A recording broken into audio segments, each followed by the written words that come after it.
All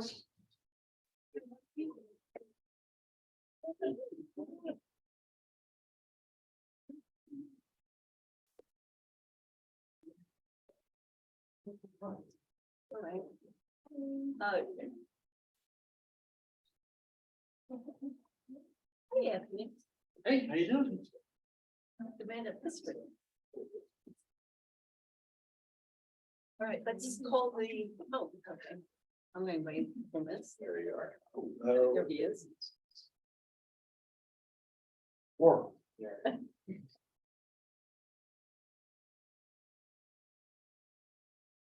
One has his cell phone.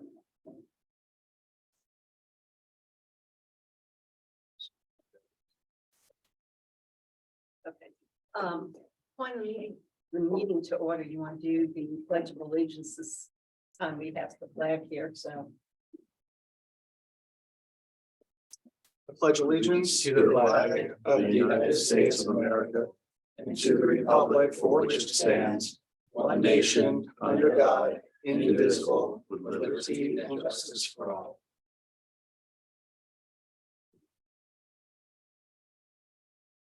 And do you want you just roll call to determine there is a quorum here, just put on the record? Okay. Mr. Burdick, Present. Mr. Graham Williams, Here. Mr. Sorensen, Here. Mr. Weiss. Here. And Chair Stern. Yes, here. All right, the approval of the May 4th meeting minutes. With some minor changes such as Stanley Ecclebaum's name on it. I had a question on that, on the variance thing. Was on page 6, the bottom, let's see, it's the second paragraph on the bottom of page 6. Yeah. So, start with Attorney Bengal. And the remainder of the lobbying. Yeah, city's lobbying ordinance complements. Yeah, we understand. What's the question? Yep. So lobbying is prohibited for 1 year following termination of employment with the city or 1 year following the last day of service to the city in official capacity. Okay, so the official capacity includes, I think, according to the minutes here, being a board member. All right. Let me address that. Sure. So, let's quote this section here. Eight.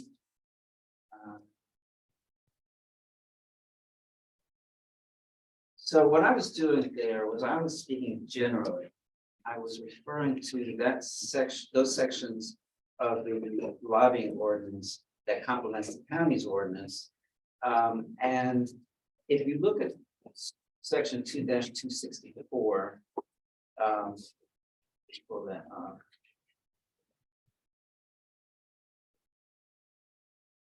That's 264. There may be a small, there may be a discrepancy because the title of it, or as our code refers to it, the catch line of it, says lobbying by former city commissioners, board members, and employees. So that'll teach me to rely on catch lines because the term board members is not in the text of that section. So I think we would have to probably go back and look at the original. Well, I actually looked at the original ordinance, our version of it, to the attorney's office, the unsigned version, but it's the final version. It didn't give me any guidance, but we might want to look at the city commission agenda item to see if there was any, if there's any guidance there. But if you look again, the catch line of that section does say lobbying by former city commissioners, board members, and employees prohibition. And then if you look at the actual text, it says the provisions of the subsections only apply to persons who are officers or employees of the city after the effective date of the section. So I see Which is discrepancy. related to the state. It's a municipal code corporation and they codify it that way. Well, the catch line though is consistent with what I saw in the original, in the word perfect version that I pulled up of the original ordinance. Most of that, the word was in the original. Yeah, it looks like it was. The ordinance, right? Or of the charter. And as I say, I wasn't able to find the actual signed ordinance, but in our filing system, on the computer, I was here in 2000. But that would have been the final version of it. So it looks like we had to look to see what the city commission intended at the time. Because there Like a is that, scrivener's error to me. it may have been a scrivener's error. Yeah. It may have Someone been- whoever did the title, maybe And- when it was those in there, and discussions when have they come up in the changed past. the Right, it thing, may they have been, didn't change the. Action of the ordinance. it could have been in an earlier Right. version, a draft, and so. But there's it's that not in the ordinance now. Sorry, It's not in the ordinance now. correct. I'm not it's in the talking about the title. action, but it's not, there's nothing, there's no prohibition in the It doesn't ordinance. say board Well- members, it says officers or employees. Right. Which is consistent with the county and with the state. But let me tell you what the rest of it says from the beginning, though. It Right. does say a person who has been elected to the state commission or who is employed by the city in management categories 1, 2, or 3, as identified in the schedule of salary ranges, et cetera, shall not conduct lobbying activities for a period of 1 year. So that's the substantive language. Then there's a second sentence that says the provisions of the subsection shall only apply to persons who are officers or employees of the city after the effective date of this section. So it sounds like it would only apply to elected officials or employees in management category 1, 2, or 3. The problem is that the catch lines says board members also. You could possibly do that board as a catch-all term here for the Board of Commissioners. That's another thought I had too. Yes, because for example, with counties, Yeah, we're we the say board, that all the time. we use a certain board all the time. It could have been someone who, maybe the drafter had worked for a county and used the term board. Is there an issue here? I mean, Well, is so there my some question- confusion about whether board members are covered or not, or does everybody understand that they're not? That's my question, because it says officers, is a board member an officer? In this other places in the city charter, it describes board members as officers. So if, right, But there was one example of the code enforcement. so if board members are considered officers of the city, There's also a section of the charter that, then board members would fall under that. Well, I think we also had the Yeah. discussion, we've had discussion in the past, a bunch of the appointments that, including yourself, have made to boards. Or lobbyists that have represented people before you. But you yourself voted to put them on boards. So I don't know why you're trying to look into something in this particular board versus any other board, especially since we are not a determining factor board, Sure. unlike a P and Z board. Right. So I don't know So the yeah, I purpose of the think, well, conversation, Yeah, because you have put plenty of lobbyists on boards throughout the city yourself. So. Point of information, I don't know, yeah. are there boards that conduct quasi judicial hearings? Again, I'm familiar with PNC board. those, just PNC. I think there's one on the board. code enforcement probably is. Yeah. Code Board of There's a Good safe structure. nuisance abatement. Maybe I don't know that something we in your have civil service where they're. Civil service, accident quasi judicial, I think sometimes, yes. Right, so, Historic planning, historic preservation board. and what matters is even if it was done historically, that may have been in error possibly. So that's why I bring it up, because it's also in our minutes. Which seem to be. Well, as I said, I was speaking. You fired Cynthia Everett at your first meeting that time, and she was one that tried to use that at some point. And we had legal counsel that determined that she was incorrect in her interpretation. So it's never been an issue here ever. I mean, Chris, you were on here before me, and I started around 2006 on and off over the years. Never was an issue. No, Can I ask a question? yes, I'm sorry, as I told Chris, I don't know the politics here, I don't know. And is there like something going on here that I don't understand? I mean, is there a is there a question to raise? I mean, is there an issue here that we're discussing? I just don't Sure. understand what we're talking about. So, sure, so the question I'm asking is, the minutes say that a lobbyist cannot lobby after serving on a board. Well, that, it all said that, is that correct or not? Speaking generally, and I was reading from the catch line. Is it correct or not correct? Because that's the only issue here. Nobody wants to be that. Exactly. Asking, what is the law? What is the? That's it. Is it right? Is it I correct? haven't looked into it further and see what the city commission intended at the time. Good, and what we're getting to, and To that, if I can come up with their agenda item. and residents have asked me this is, should lobbyists, if they're not allowed to lobby, should they be on boards? Well, then why would you Well, they appoint could be a on board, they lobbyist? just to can't boards? lobby anymore. Right, exactly, is But I that think the the answer? first question is, Right. Is that the Paul answer? needs to tell us, if you don't mind bringing us back at the next meeting, a legal opinion. That answers this question, whether lobbyists are prohibited from serving on boards.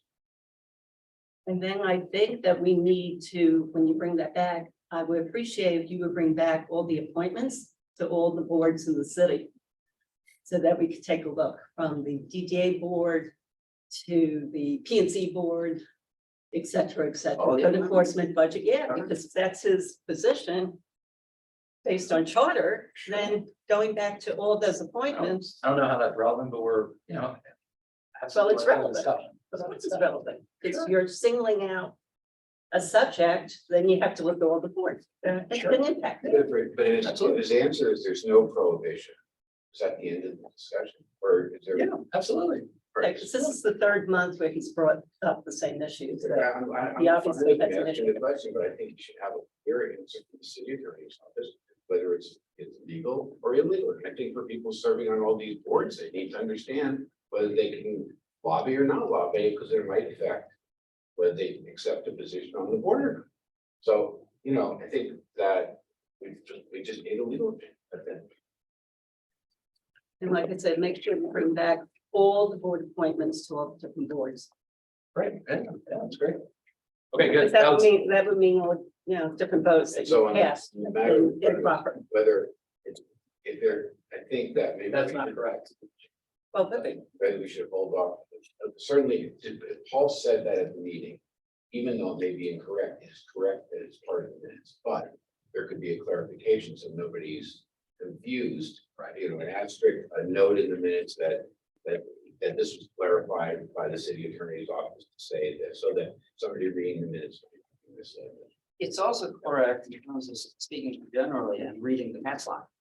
Because it's in, Okay, but I'm not saying that you're incorrect or correct. You're gonna tell us whether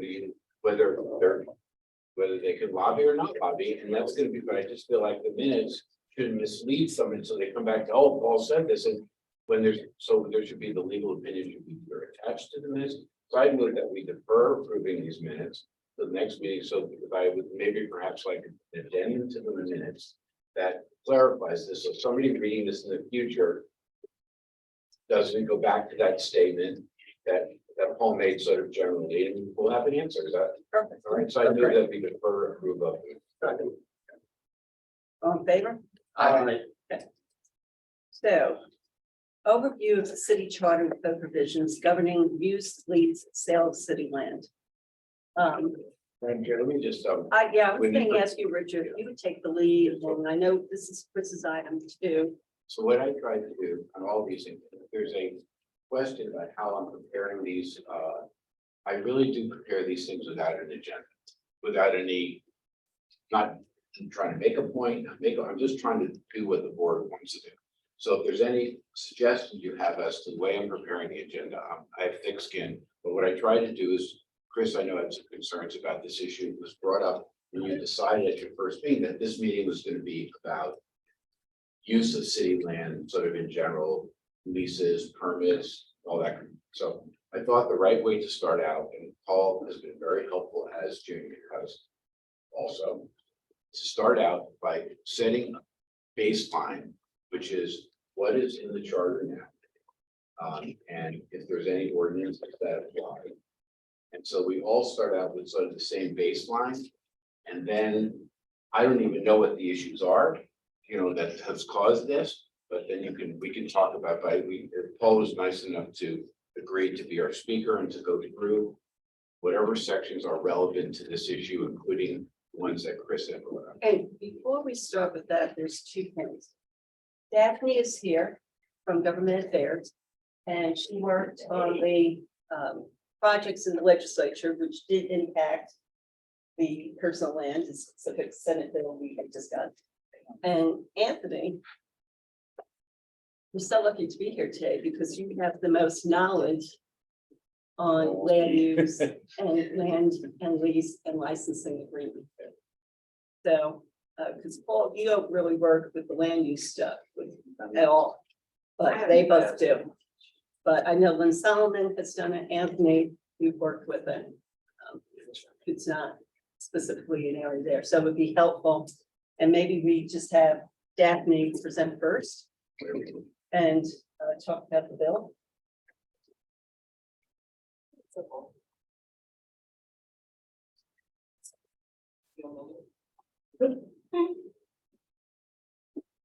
Where would you like me? Wherever you would like to set the table. And Anthony will correct me if I'm incorrect. You seldom are, so you're fine. So this year's legislature filed a lot of land use bills, development bills that will affect local government. And they were flagged by, myself and our lobbying team working in Tallahassee. A majority of them died, so knock on wood, that's a good sign because a lot of them would have preempted local government from doing a majority of comprehensive plan, zoning, planning, et cetera, et cetera. In particular, Senate Bill 540, which is local government comprehensive plans, was filed and passed and recently signed by the governor in March. It is effective July 1st. And it was significantly pared down near the end of session in committees. So there were no floor amendments done to it. And the three basic things that it does is that it provides that in challenges to comprehensive plans and plan amendments, including small scale planning amendments, the prevailing party is entitled to recover attorney's fees and costs, including reasonable appellate attorney fees and costs. So if you're on the losing end, it's not good for you. If you're on the winning end, it's great for you. It also revises the statute regulating land development regulations. And it would, in its revision, it's to provide that land development regulations relating to any characteristic of development other than use or intensity or density of use. It does not apply to the Florida college system institution. So outside of that, everything else would apply. And finally, it clarifies the scope of review for local government decisions to grant or deny a development order by providing that the order may only be challenged if it would materially alter the use, density, or intensity of the property in a manner not consistent with the comprehensive plan. So that is Senate Bill 540 in a nutshell. Like I said, it was significantly pared down from how it was originally filed to only really address in its entirety these three new areas. There was also another bill, which is housing. I'm pretty sure everybody has heard of the Live Local Act. Thank you. Senate Bill 102. The clock is fading. So Senate Bill 102 was filed. It passed. The governor signed it pretty much immediately upon passage. It becomes effective July 1st. So amongst all the other affordable housing aspects to it, what I thought you might find relevant to the discussion today was that, where is it?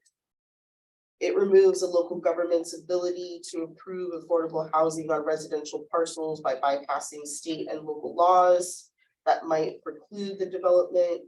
And we don't have rent control, but it would require local governments to electronically publish on our websites the inventory of publicly owned properties that may be appropriate for affordable housing and policies for issuing expedited building orders and development permits. And then it provides an exception to the evacuation time requirements for the Keys Workforce Housing Initiative, but that's primarily down in Monroe County. But I thought you would find it, interesting to see what it does preclude local government from doing and how it affects the neighborhood and residential areas. Any questions? Comments, concerns? So ultimately, just because this was I know a situation where there were amendments filed, and I just don't remember exactly how it turned out. So these aren't just projects limited to places that are currently land use, commercial or industrial. They did wind up including residential as well. They included residential if that residential zoning district allows for mixed use. So what that boils down to is in some of our lower density areas like RS 4.4, RS 8, we don't allow mixed use. But in some of the RM districts, particularly RMM 25, RMH 60, RMH 25, we do allow mixed use, and we would have to do it there. Okay. Did everyone follow that? Ready for Paul? Yes. Take it away. Thank you. So we have divided your materials and the presentation Thank you. into three sections. And you might want to follow along if you want. So first, I'll go over some Fort Lauderdale charter provision. Then I'll go over some Fort Lauderdale code provisions, and then applicable Broward County charter provisions. All of these affecting the city's use and disposition of public lands, public property, because it also includes personal property. So I'll start with Article 8 of the charter. And I've gone through them, I've tried to select some of the salient points that I'll share with you. I'll try not to read verbatim, although there are a few which you'll hear me read and you'll understand why. So I'll start with 8.01, which is sale of personal property. And so when the city sells personal property, anything as opposed to land, anything that's not real property, it is under competitive bidding conditions. If it's over $5,000, there is public notice to potential bidders by publication. And the item or items are sold to the highest and best bidder for cash with no terms. In other words, no financing. There are exceptions for depreciated personal property that is traded in. In other words, the equipment that the city has is being traded in for something else or for more modern equipment. So that's 801. Well, I have a question on this section. What is the first sentence says it has to be done by, except where competitive bidding conditions have been maintained, right? What is the difference between the first sentence and the second? Yeah, so I think.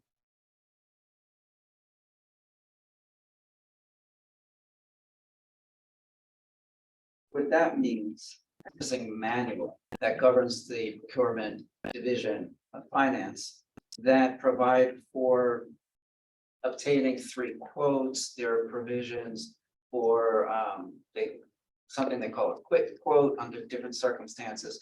So I think what it means is that there has to be some kind of competition, some kind of bidding. But if it's over 5,000, then it has to be published and it's more formal. So if it's under 5,000, I believe what it means is that there has to be some kind of competition, albeit calling around, getting quotes, because of the dollar amount, it's not as significant as something over 5,000. That's what I read from it. So the thought I had about this section was this $5,000 was, I mean, if the city wants to get rid of something that's $7,500, some small, I mean, this was written a similar one ago. And 40 years ago. 40 years ago. And the question is, and so that when the city wants to get, administration needs to get rid of something, they have to go through this process, even if it's $1 or 5,000. So the question I raise, and I don't know whether has this been an issue for the city, for the administration. Should this $5,000 be raised so that they can get rid of things? I mean, this $5,000 probably now is $50,000 if it was 40 years ago. And question is whether that should be raised to make it easier for smaller items to be done. I also feel like the way this is written is confusing because of the issue we were just discussing, you know, competitive bidding. So it doesn't say on the second sentence that it needs to be done by competitive, it just says a notice to bidders by publication. You know, who knows what that is? Well, another, if I may, another problem that I see, potential problem is where the value of the personal property exceeds $5,000. Well, is that the value before it goes out to bid? How is that value, how can that value be determined until the bids come in? Harrison, it's come up at the county It has. on different issues, and it's a different value, where it was go get free valuations of the property, Oh, specific to real property. real problem. This is personal. So, Yeah, I'm just not as familiar with these mechanics, mostly because I'm aware of the fact that BSO has a similar process for items that they sell that are personal property, not real property. I am not familiar with any specific county agency that does. personal property, Yeah, this is outside my area of expertise. and Richard, what would be the norms that you're familiar with I from past charters? haven't, I really would have to look. But I do feel like, right, if there's some thought that's personal property below a certain value should just be able to be sold through just like some sort of competitive process, the federal government, then you know, maybe this needs to be raised, but I don't want to create issues, and maybe Right. somebody from the administration could tell us whether this is an issue or not, because each one of these is a valid question, and so we don't want to have a bunch of stuff that nobody really cares about, and I certainly don't, just because I'm just like And, interested in this stuff, raise it up, but I don't know. and I was wondering, because I know that some property gets done through online auctions these days. Right. Versus That would be competitive. this, That would still be a. Is there the $5,000 amount, is there a way that other charters articulate a dollar amount that somehow is able to survive and be flexible through increasing? You know, inflation and so forth? The way that would happen would be, we do as you say, personal property law in an amount set by ordinance. And so that way, the idea is something like this, if you wanted to prove, you basically would say it's set from time to time by the city commission by ordinance. Yeah. So the city commission can say, okay, this is the city for now, and let's move it up here. are you familiar with anything through the purchasing division? Unfortunately, no, I'm not. So that on this particular topic, I don't really have a lot of background to share. But we can follow up. The only thing that really comes to mind why I invoke BSO is that when fleets are replaced, old cars do go up for auction. And again, we have Kelly Blue Book and other things that are just the general fair market rate. I really I'm struggling to think of any other similar mechanism that exists that I'm familiar with.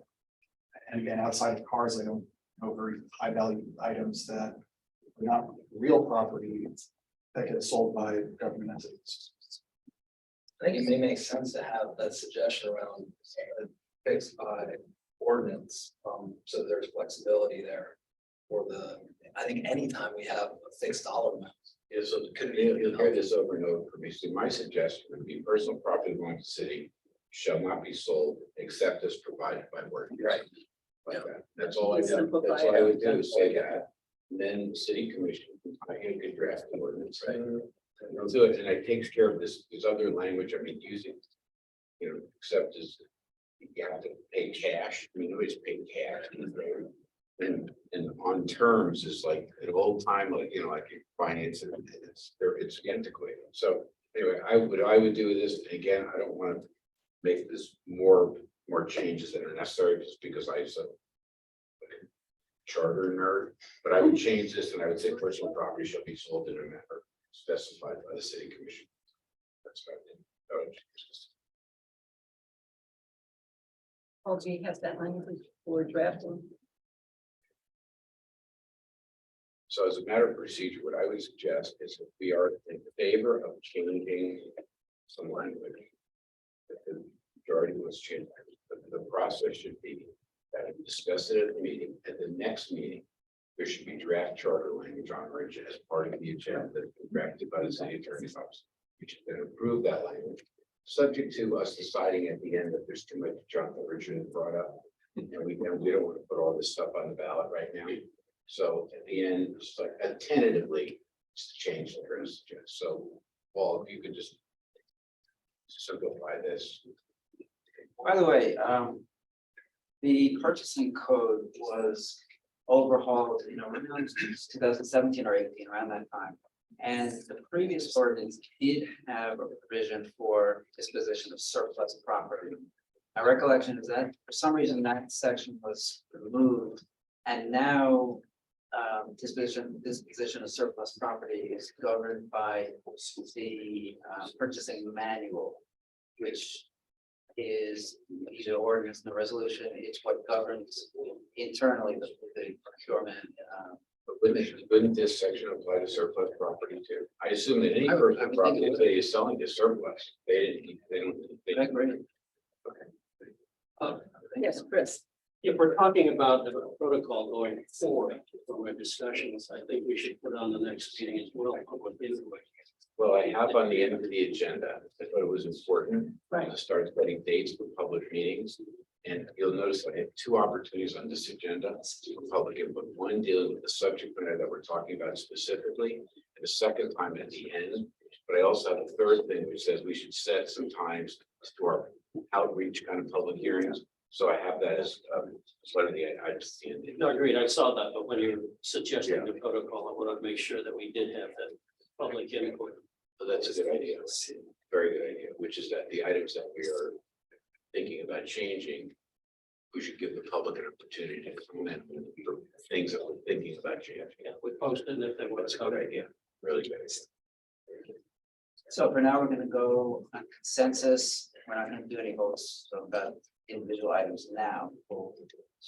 I'll get these things down They with need to consensus. draft it, bring it back to us in the I proper mean, form does for us anybody- to. Does everybody sort of agree with the direction?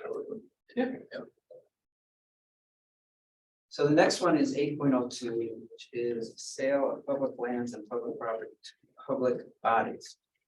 And it provides, I'll cover some of the salient points. This is for sales to the United States, state of Florida, counties, districts, subdivision agencies, or any public body. And it applies to real or personal property. And the way this is done is that there's a resolution determining and declaring the intention to sell, the price to be paid, the public purpose for use of the property, and details and designating a date for a public hearing. Any associated bonds or obligations on the property have to be discharged simultaneously. There wouldn't be any liens. But there may, I suppose there could be bonds associated with it. Publication of the resolution in 2 issues of a newspaper published in the city. At the public hearing, the terms of the proposal and the use of the property shall be explained to the public, and there is an opportunity to be heard. Then following that, there's another resolution confirming or repealing the previous resolution. Well, could you go back to the first paragraph? Because when I read this, I really didn't understand it. It says. At the end, it says, we can sell it, which is pretty standard language, to be used by such public body or agency for a public purpose. I get that. Or make improvements upon public property used for a public purpose. I don't know what that means. Does that mean that this is the city commission making improvements? Is there a No, word to? I believe that means that it's authorizing the other public body to make improvements or build on it. So to me, what I get out of it is so it's a sale of public use, but the city still wants to have some say on how the property is used. But it says for a public purpose. That's the only limitation. Anthony, do you have any info on that, this? I think Paul's correct in the intent of the language, because we have had situations where people have approached the city for, utilizing public property for public purposes and improvements, and we've entertained those. They don't always happen or come to fruition, but we have been able to say that that's a process that you can utilize to do it. So, I mean, it seems to make sense to me. I think, I just don't understand, but I mean, that's what I thought the language meant. Which that whoever the acquiring body is, it can make improvements on the property. But once the city doesn't own it anymore, they can do whatever they want. As long Well, as but there it's a could be- public purpose, there could be restrictions indeed. well, that's okay. Then that's what it should say. But I think the distinction is this, the first one is the raw land for a public purpose. And the second one is to allow the grantee to make improvements on that property. But the city still wants to make sure that whether it's used as raw land or some kind of, what could be a park or I don't know. The state or the county might want to use it for something as raw land or as unimproved land, I should say, or may want to build on it, but either one is okay as long as the city commission says it is. That makes any sense. So I have a question, but it says the purchase price to be paid, who sets that purchase price? And shouldn't there be some type of an appraisal? Paragraph 1. It says the purchase price to be paid. Well, I would imagine that it's. I mean, the actual negotiation or the actual discussions are probably staff to staff, city staff with the other public body. Since it's not bid, it sounds like it's negotiated and then it's subject to. Then it's subject to the city commission approval in that resolution. Or not. Okay, now I understand there's a distinction between selling public lands to other public bodies. And we'll revisit this when we get to selling public lands to private individuals. Okay. I mean, on the first part of it, again, I would go to default. And I really think that when the city commission decides to sell personal property, they should be able to put what, real property or they should be able to put, if they're selling it to a government, they should be able to put whatever conditions on they feel is appropriate. That really is what this should say. City commission the ability to now. So there could be a procedure, which is what we were just talking about, but I think the first part of it should just say that when they sell a piece of property, somebody comes to the city, some other city comes to them and says, "We need this piece of property from you. This is what we're going to do on it." And the city commission said, "Yeah, that's sure, but we want to make sure that there's X, Y, or Z, or it's open to the public or whatever. You can't resell it, whatever." But that's, and then the second part is sort of a procedure. I guess depending on the use, it could be sale, exchange, give, grant, could be any of them. Yes. In- But the language that's the sell, exchange, those are all fine. But I think the city commission should be able to impose restrictions to what is done with it. For instance, when the city of Miami gave the county the land for the arena downtown. There's a covenant, there's a covenant there, there's a recorded covenant that says it's got to be used for arena of a certain size and a certain shape and blah, blah, blah, blah. And you have to use city of Miami police, it's very detailed. When the city sells land, it's an opportunity to put in there whatever the city commission feels like is. Good idea. Well, do you understand where Richard's going so that if we need language that needs to come back to us for a final review before we take it to the public? So are you proposing that the procedure that's in A through E is not? Well, starting out with the first part that says they should be able to. They should be able to sell or convey city property to governmental agency under such terms and conditions as the city commission deals appropriate. That's the first part of it. And then it's according, I think that when the city is. I think when I generally feel like city commission should be given as much power as we can, but in certain cases where it's permanent forever. That's where maybe you want more protection, whether it's hearings or approval of the public, those kind of things. That's where I feel like that should come in, and that's where it is. You're selling public property, which is going forever. So I think we're And in seeing. the county, in the city attorney's office, you have the real estate on leasing. I know Lynn worked on some and I don't know who was Jamie. That maybe they could work on this section with recommendations based on what they've negotiated and past negotiations for the use. To bring in that perspective.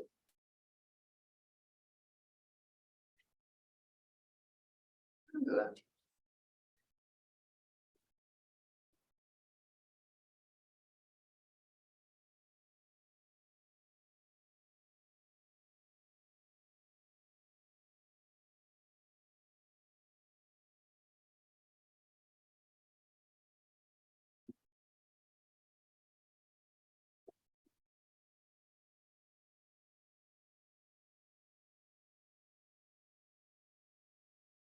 And then section 8.03.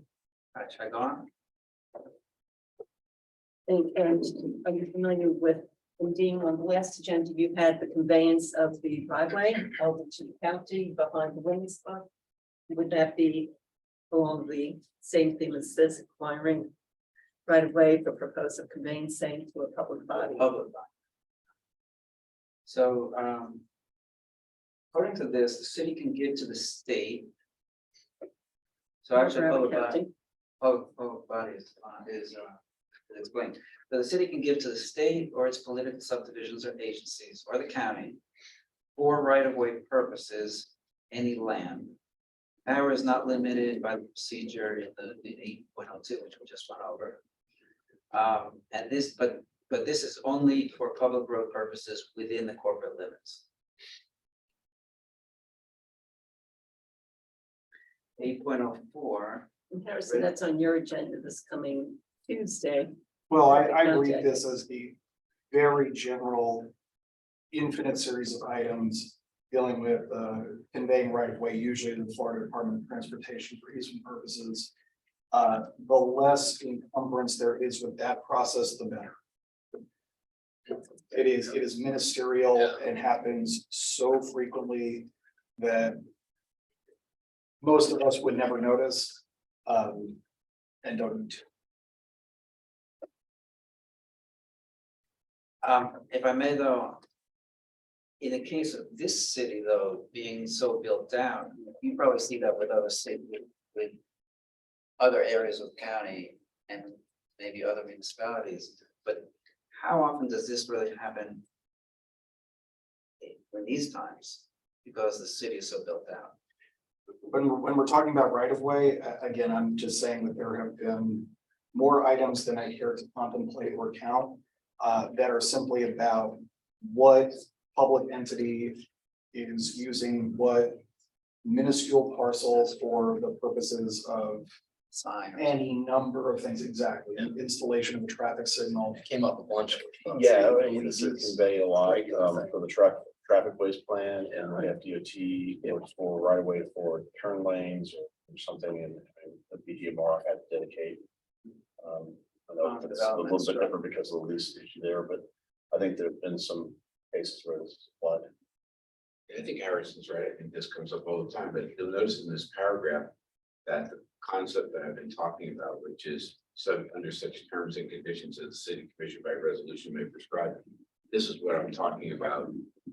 Sort of a variety thing. I think Harrison's right. I think that this should be as simple as possible for the city commission to do this. Under such terms and conditions as it feels are appropriate. The question is whether there's this language to expend public money of the city and exchange public property of the city with private persons and acquiring or conveying needed right of way. So here you're not giving it to the government, giving it to private people.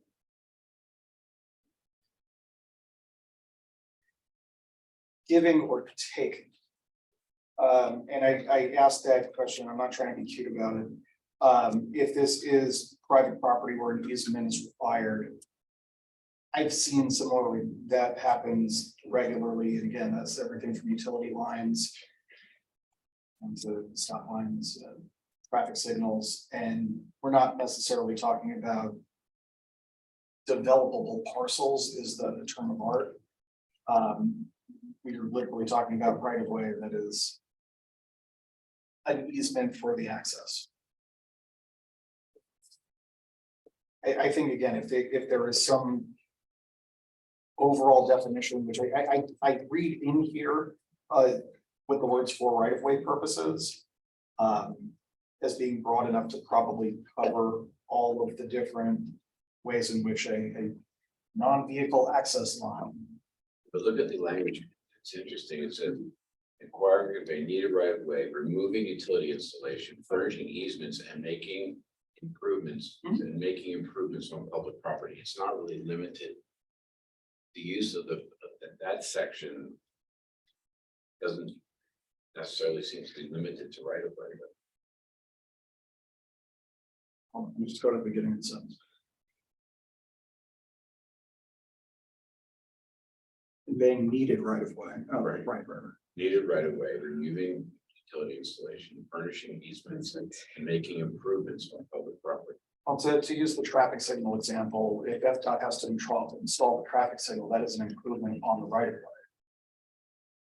And isn't there some kind of roller on the ground sometimes? I don't go out there and do it. I assume so. There is. But I have a question. I think what we're doing has a lot of benefit. But if we're following the agenda, this was supposed to be an overview. Right. As I see it, the public was supposed to give their input, and then we were supposed to discuss the. Final. Yeah, actually, what I was trying to do is I was reading some stuff and I was trying to understand.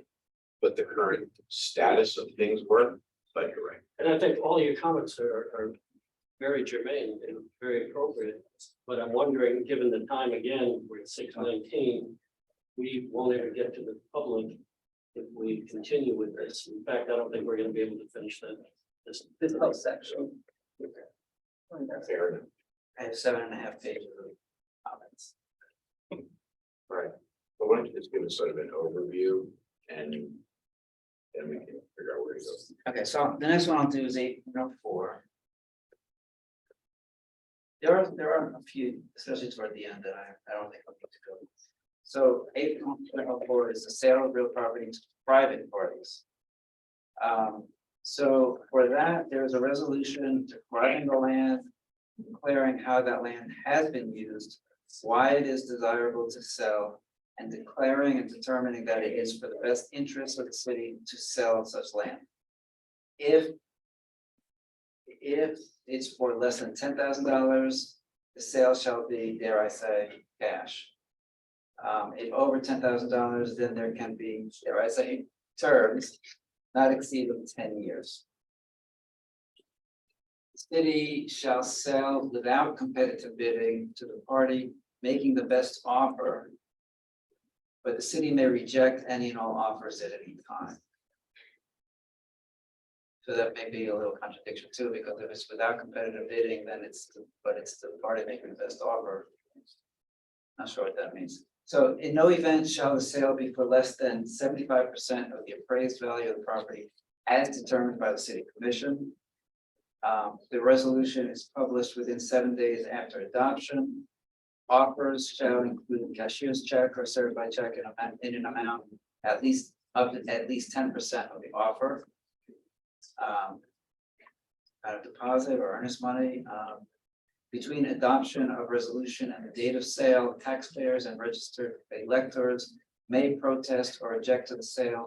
City Commission may rescind its former action and repeal the resolution declaring that the property should be sold if it deems the same expedient and proper. The city may include conditions, limitations, and restrictions on the use of the property in the deed.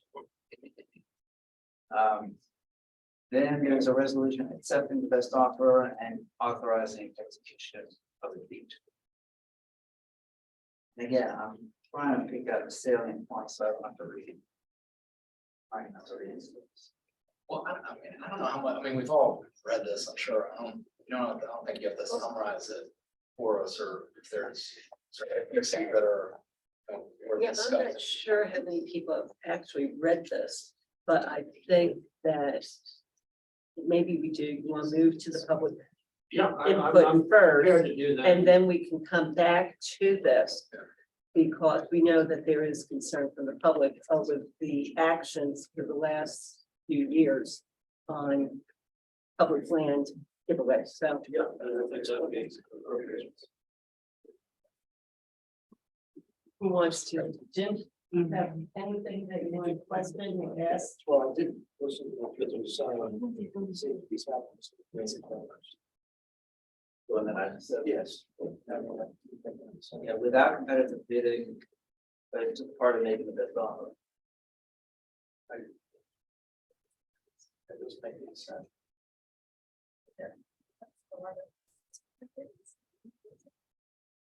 So there's a lot of terms. Madam Chair, if they don't speak up, then we're not gonna get this on the tape. Yeah, they So need I to think get part by. of the right procedure should be for people Is to, the you're not getting speaking, that, right? All those. would you like them to come up towards you? I think they should- I think the right thing for the record is they should stand up. They should Yeah, give their put their- name and who they are, and then they should make their statement. One by one. Jim, do you want to come up and it doesn't have to be that specific section, it could be any section within the public. That's the And- only thing that I had. Okay, if you could just put Go up back there, up. so your name and the statement could be put officially on the record. You're welcome. Jim Concanon. I had a concern about your statement. If you just put your address. Oh, I'm sorry, 2427 Northeast 7th Place, Fort Lauderdale 33304. It seemed like what you were reading was contradictory. Put it out to bid, but take any offer. I can't remember the exact terminology that you used, but to me it didn't make any sense. It said left and right. Looking to see where that language is. Person. I think Because because shall sell without competitive bidding, party making the best offer. Right. That's it, yeah, That- that's I the think that's- question, yeah. Yes. So how do you sell it to the best offer if you don't have a competitive bid? You can't. So it's contradictory. it is written as a double negative, as I'm seeing it most times, that you may not sell unless there is a competitive bidding process. Which is to say there must be a competitive bidding process. Yeah, I think that's. Does that make sense to a land use attorney? Because me, it doesn't. It doesn't make sense, but I'm not a land use. Well, again, We got one here, so Richard, would you, we do have one attorney here that does have the area of land use and public lands. again, as we said before, though, it could be the distinction between getting bids, but not a formal invitation for bids. In other words, getting offers, let's put it that way. I'm very familiar with the process because in my business, we get those solicitations and it doesn't go out to a formal bid. They just put it out there to get quotes. So that may be the distinction that they were thinking. Drafted. Would that be best to put that in that clearly stated? You make a good point. But if we're talking about the sale of real property to private persons, shouldn't we put it out to bid so everybody, not just people who are being solicited by the city to make the offer and open it up to the public? And you have that issue in different governments with the bid sync. And Jim, you're probably familiar with that as well, Yeah. program, and you know, at the county, where people miss out because they're not monitoring bid sync, and then they say, I didn't know to bid on it because I'm not a member of bid sync. But there are issues with that too, because sometimes you put it out to a competitive bid and it complicates the whole process. So if there's a time element involved, that could complicate that dramatically. But You again, could go out to bid, the lowest bidder may not be qualified at all, so. And then you have to get into the bid writing process, so I'm not offering any suggestions, I was just telling. My experience with that government bidding process or getting quotes is sometimes it doesn't work out in the best interest of the municipality. And Anthony, is that, again, we have a purchasing director. Is that something that would be falling under his role at the city with land or not? It should be, yeah, I mean. Or maybe we need the Everything's input. done through, well, we don't use Bitsing anymore, it's done through M4, same thing, but yeah, it all goes through Glenn. Harrison, where was the language you were reading from? I was reading for the very first sentence, it's actually under the personal property that we began the Oh, discussion. I thought we were just talking about real property. Sorry, I know that was just the one that I saw that, until I caught that it was a double negative. You're absolutely right, it is not written in the clearest language. Does, question on that, does competitive bidding mean? I'll pay $10, Harrison finds out about that offer, and then he says I'll pay $15, is that competitive bidding? Versus just an offer, which is, I don't know what he's offering, I'm offering $10. Competitive bidding is sealed, It's sealed, okay, so it's, but I think it's. But that's in the competitive state bidding. statute, isn't it? I believe so. CCM. That's for architects, engineers, landscape architects and surveyors. Yeah, we don't advertise that. There may be- information yeah. in CCNA. This may be the reason for the way that's written, because there are so many variables with the use of real property, because don't forget, one of the things that's also in here is that the city may include conditions, limitations, and restrictions on the use of the property in the deed. So just a monetary offer is not all there is. Well, the generic term is competitive process. So if the city just wants to sell the product, city just wants to sell the property and doesn't care what happens to it, that could be done by competitive bid. There's a piece of property, we're selling it free and clear, no restriction, nothing, put in your bid, sealed bid, whoever has it. If there is, so there's a difference between a bidding process and like a RFP process. If the city wants to, has a piece of property and it doesn't sort of know what it wants to do with it, but knows it doesn't need it anymore. And they want to look at, well, this person's going to do a zoo and this person's going to do a shopping center and, then you would do, it's a competitive process, but it's not a bidding process. So, if that helps. So maybe it makes sense, maybe that's why it's written. I think we probably could clean up that language. I agree with you. And I just feel if we're discussing some of that, we may want to have someone from the purchasing who handles this on regular. To actually give us the guidance of what the Have someone process come. has been, instead of trying to interpret the intent. Without being a participant in the role. My overall concern is the fact that we're having all this kind of discussion about what the charter means. So I think what has ended up leading to some of the issues that have been had with the election and other things. And I think the charter, people should be able to read the charter and understand what it says. And the administration should be able to follow the elected officials, the issue that Ben brought up about the law, I mean, things should be clear. And otherwise, just lead wherever side of the aisle you're on, it just leads to, confusion and mess. So, I mean, I sort of feel like this just needs to be clear that, we need to decide with direction of staff, it needs to be cleaned up. And if we want to continue on this path, I would then want to continue taking some of the public input with that concerns, and then we take it back. And I really think that we need to have those department heads that work on this bring back recommended language that they would prefer that we look at. Right. Instead of us trying to second guess and have an attorney who's trying to second guess the intent versus those that deal with it on a regular basis. So anyone else back here, young Mary? You want to go first? No, go ahead. Okay. Okay, so I'm gonna come over here. And speak in a loud voice. So I'm Mary Burdick and I am gonna go through a few, I. address, Oh, my address, 511 Poinciana Drive, 33301. That's Fort Lauderdale. Huh? No, she's fine. I'll just look through some pages here because I'm not real well prepared, but so I am with a group called Lauderdale Tomorrow, and a number of years ago, we became interested in public lands as a whole. And so my comments are gonna be on of a broad nature, because we kind of have some concepts that we've been throwing around. Different ideas, and you all sound like you could actually take those concepts and then put them into the charter and they would mean something.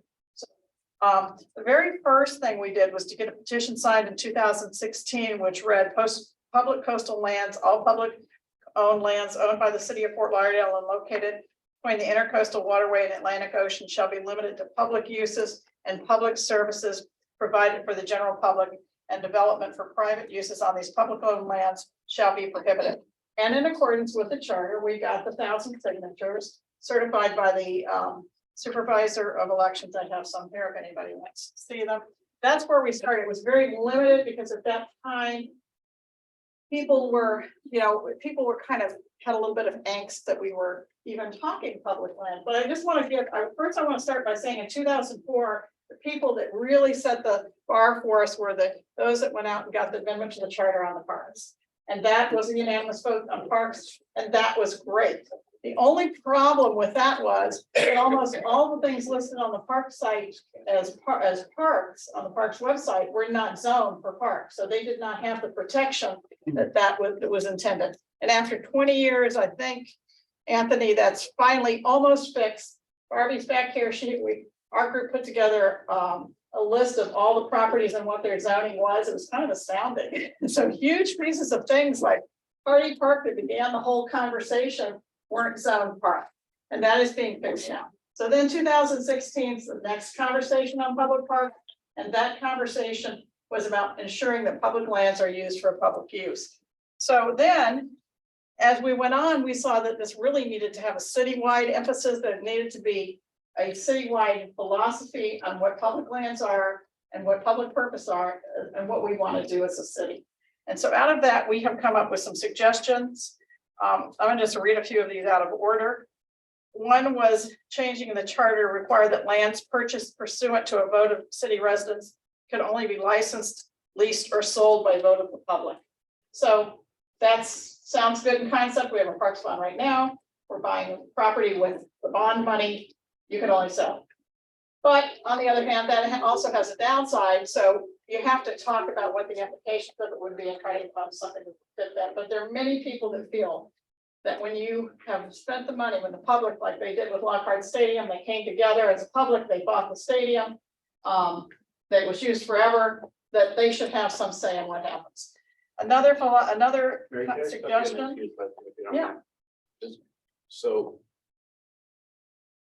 This said that publicly owned lands owned by the city of Fort Lauderdale and located shall be limited to public uses and public services. There can't be any private development. So was this implemented in some way? Well, we did what the city required us to do, and the requirement for them was to put it on a city agenda, and no, they never did that. Okay, but we kept coming up with ideas, so I don't know.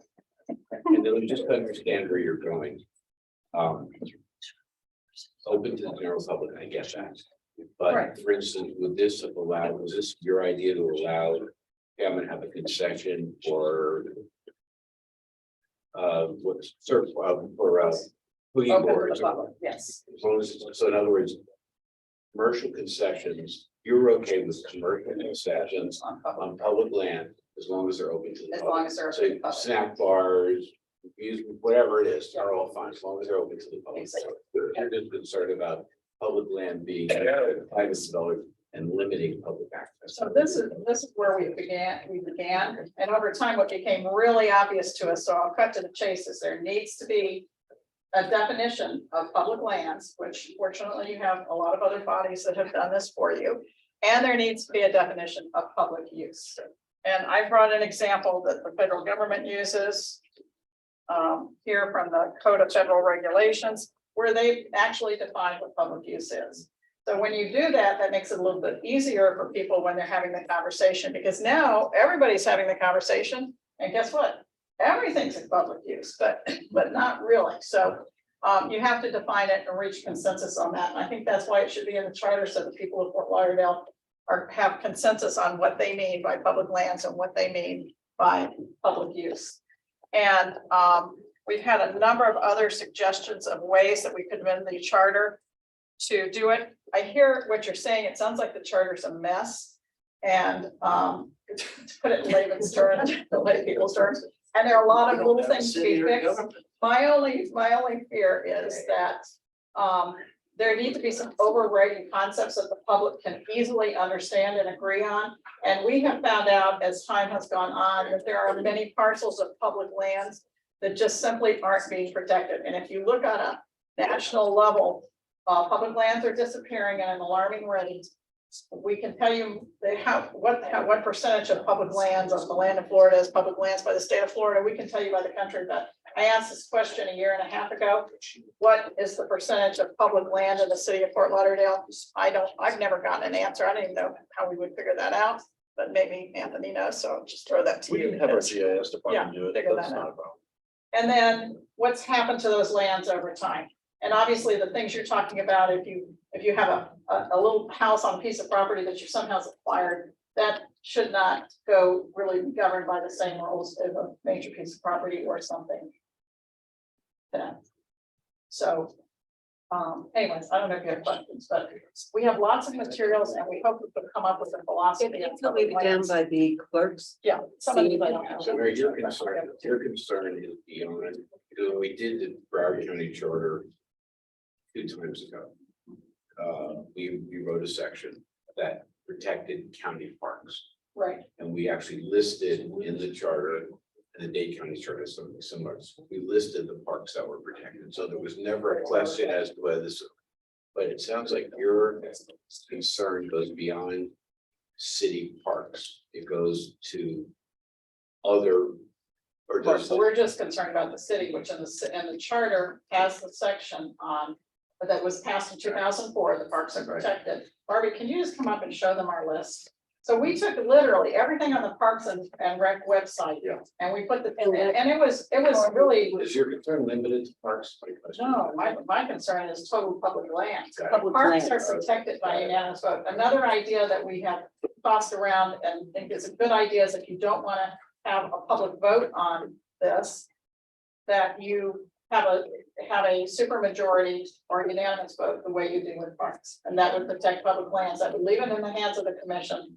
But it would give it some protection. So you could do unanimous vote, supermajority, vote of the people. There are all kinds of things you can do, but something needs to be done before we don't have any public lands. So do you want to show them? We're happy to provide this. Barbie's got the original. That's what I'm saying, I leave it with the clerk in that way. they can get to serve. Yeah, it's okay. I'm still updating, a lot of it, like some went to P and Z and, we've had like 8. Barbie, just pick your name and. Oh, sorry.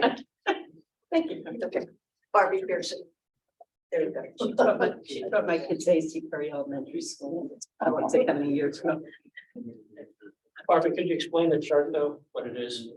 Yeah. It's a spreadsheet and it's from the Parks and Rec website. These are the lists in alphabetical order of all the parks and places. And here I have the zoning, what it was zoned as now. Well, I've got to update more. Then if it was a right of way parcel, and then it's used, whether it was a joint school, whether it was a marina, a community center, a preserve, or the beach, because like you just recently took, or you're working on Alexander Park, which is an ABA, whatever. And now it's going to be zoned as a park, or it's in the works. So that's what this is all about. And it's got the different racks and the size of the acreage. Because Mary also had mentioned something about the size, if it's a small parcel, not to be as concerned. Well, we were concerned, anything that's a park, we want the city commission voting unanimously on. And to give it that protection, I mean, the thought that a Hardy Park, Shirley Small Park, they're all over the city. And they had no protection. I do want to say that it took 4 of us to do this. Our group, after we met and discussed it, met with Parks and Rec and I know you're not Parks and Rec, but you can take responsibility. We were close together. And so what's happening is the zoning is changing on all of this, and the commission has really made it a priority, and that's a good thing. That protects parks. That does nothing for other parcels I'm gonna just mention a one-stop shop because that became so controversial, and the only reason I'm mentioning it is if in the charter, it defined what public lands and public use were, I think it would have saved a lot of conversation. What That is that? didn't get What- put what- in the- What is that? What was that issue? I know I've think heard this the issue, but I don't problem know with- what the issue is. The issue with the one-stop shop especially, and before Alan Boulay was city attorney, they never did this process before this commission, when them was sitting there, they never did before that commission. They started doing licensing agreements versus lease agreements. And by doing that, by the charter, it says disposing of public property, you reduce leases, the franchises, etc. And it would require unanimous vote at the commission. So it So was by some switching it to a interpretation licensing So- agreement, they were able to bypass what the charter requires for a 50-year agreement to a 99-year or a 100-year, and just a majority. Okay, so. So it was was there- by, it was there an bypassed the opinion intent from of the the city charter. Attorney's office that if you use the word like, if you do, So it had never been done before Alan's. right, work so on they it. approved it though. Yes. It was in between, but the charter, it wasn't covered as a Or they, license. that was their interpretation that you can do by a license without. you They can't decided by to a do it- lease or- Exactly. So it's really an interpretation that is sort of getting around. Getting Yeah, around, exactly. yeah. Getting around the charter, bypassing the requirements of the 50 years for an agreement. And bypassing the requirement to do a, Look like.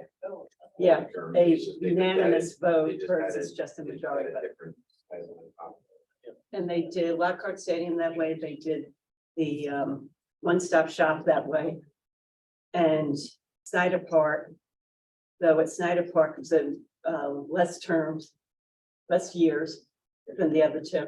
And I don't know And about it's- War Memorial and the others. And by the And way, they've been some there of these, too. you know, it's not a comment on the project itself, it's a comment on the, when you don't have it defined what public property is, what public use is. And everybody starts debating it.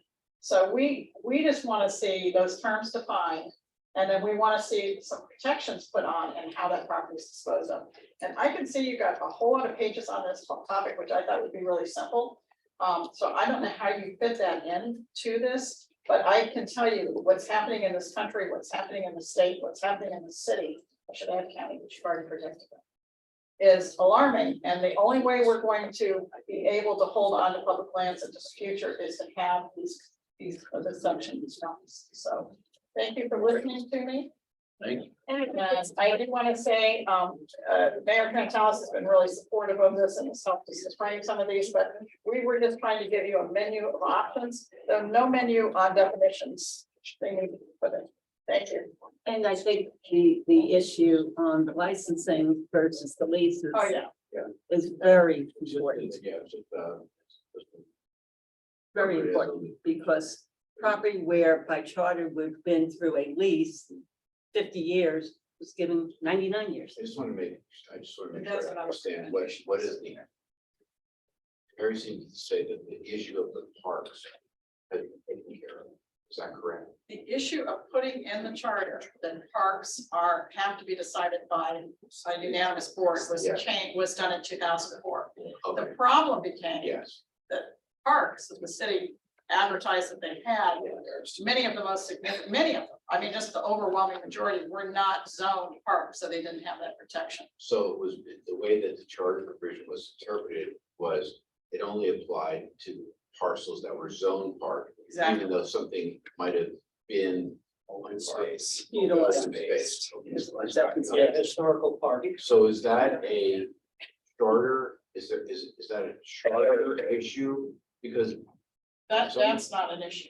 That's not an No, issue. The issue is expanding that protection. no, I'm just trying to. Yeah. To understand what we should be working on. So the issue of open space. Things that are open space but not parks are not currently protected, is that what you're saying? Well, what's happened is the city has been putting an emphasis on, I don't know if the mayor wants to address this, but our group sat with Parks and Rec and they were already working, and we came up with this list and you've had what, maybe 8 at a time for now. The We've done last, about 25, 30 park will Yeah. be designated as park. So they're closing the gap and they're fixing the problem by zoning them as they should be So zoned. is there a charter issue that you feel like needs to be addressed on that? Okay, so it's not a charter. Okay, so your concern Public land. Public land. is beyond the parks are taken care of, they're being taken. Your concern is protecting public lands, non-park / open space public lands. Exactly. And you feel like they should be subject to the same protection or some sort of protection that the parks are. I do. And what it is, we have several ideas, but do they need protection? Yes, they need protection. And just the very fact that there's been so many arguments over public lands in the last 4 or 5 years, I think shows why we need to define what they are and what a public purpose is, and then you can't, if it's in writing in the charter, people can't argue. Right? Maybe. Maybe. So address the point, just because we're sitting on public land. This is public land, it's actually explicitly enumerated in this part of the charter. And I see over there airplane hangars. Mhm. I assume they're privately operated, probably with a long-term lease. Their concession, yeah, they're probably leases, their concessions probably. So again, is that a public use? According to what Mary was saying, as long as it's open, so, you know, what I mean. It's just, And I really think that we need to put FSC down as a separate topic one day. The airport is a Much little more different because of the way FAA is involved Right. and the use of the Provide property, the associated with interagency the airport, so control. it's handled separately. let's talk about it more generally. If you have, there's a lot of, like when I asked Miss Mary about, like if I have a little restaurant that's open to the public, Correct. it's no different than an airplane. I mean, if anybody who's got enough money and wants to use, can use it, so is that an issue or not an issue? I'm just making sure that when we are putting in a definition, because I think that I'm seeing what's sort of being implied here, but I understand where, you know, the road to bad places is sometimes paved with good intentions. And I don't want to necessarily define out of existence the improvement to public lands by private operators that are nevertheless beneficial to the public. I have no competing interest in the land that hangar is on, for instance. And I hate to keep coming back to this, but it's literally right in front of me. In the same way that I think that there can be a public interest in public use of something that nevertheless is operated privately on public land. And again, public access is also something that has to have a broader implication. You can't just walk into a water treatment. But that's a public use on. Or a police station or a fire's house or you can't even walk into City Hall. Right now, you can't. We're talking about the sale and lease of public property to private individuals, which is different than your water treatment plant. Yeah, leasing and leasing the property versus even licensing. By doing the licensing, they circumvented the charter's controls over it by the number of votes required for the approval and the length and terms of that agreement. If We have it's done as a we have legal a consensus that loophole, however, was created, needs to be closed. There's some. Absolutely, that was one of our. Yeah. I'm still a little confused as to where exactly the issue is, but I'm willing to. The issue is what they're stating, the charter says certain things that you can't license public land for blah, blah, blah, until, without a vote, a certain vote in the city commission. They got around that, they got, One-stop shopping. they got around that by One-stop calling it a shopping is a great license, which didn't require an unusual vote, that's basically what happened. I've asked Judy to explain one-stop shop because that really is the Which genesis. is, I believe, a 99-year lease, Anthony, is that correct? I believe so. 99-year lease taking public land that the city owned across the street from City Hall. And they gave a license agreement with the concept that there would be a food hall on it and a cultural band shell kind of thing, but it ties up city land to 99 years, Without going Which- through an unusual city vote. which And according to charter, wouldn't have been permitted more than 50 years from a lease. And a lease would require a unanimous vote. And doing it as a licensing agreement, it was a just straight majority vote and gave them 99 years of tying up that land, even though the charter says only 50 years. Yeah. And it's not where, say, here at the hangar, when they do a 30-year lease or 40-year lease, it's to offset the expense of building the project. That's not the situation with the one-stop shop. there also was a public use issue too, that Correct. parklands around it are not generally open to the public, only on certain days.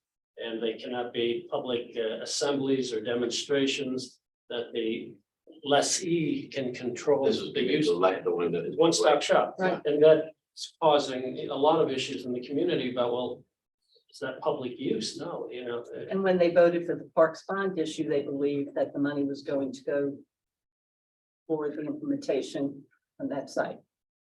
But looking forward, again, we're talking about something in the past tense.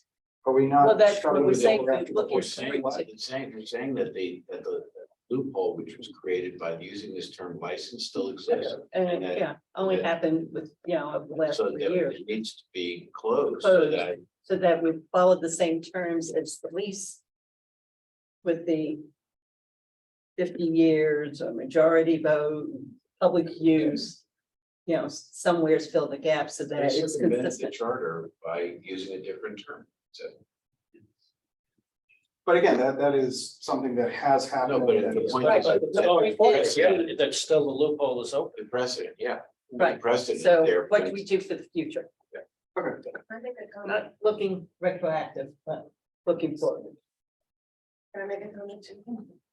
Please put your name and address. I'm Leanne Barber. I'm the president of the Flagler Village Civic Association, so I was very involved with the Woodstock.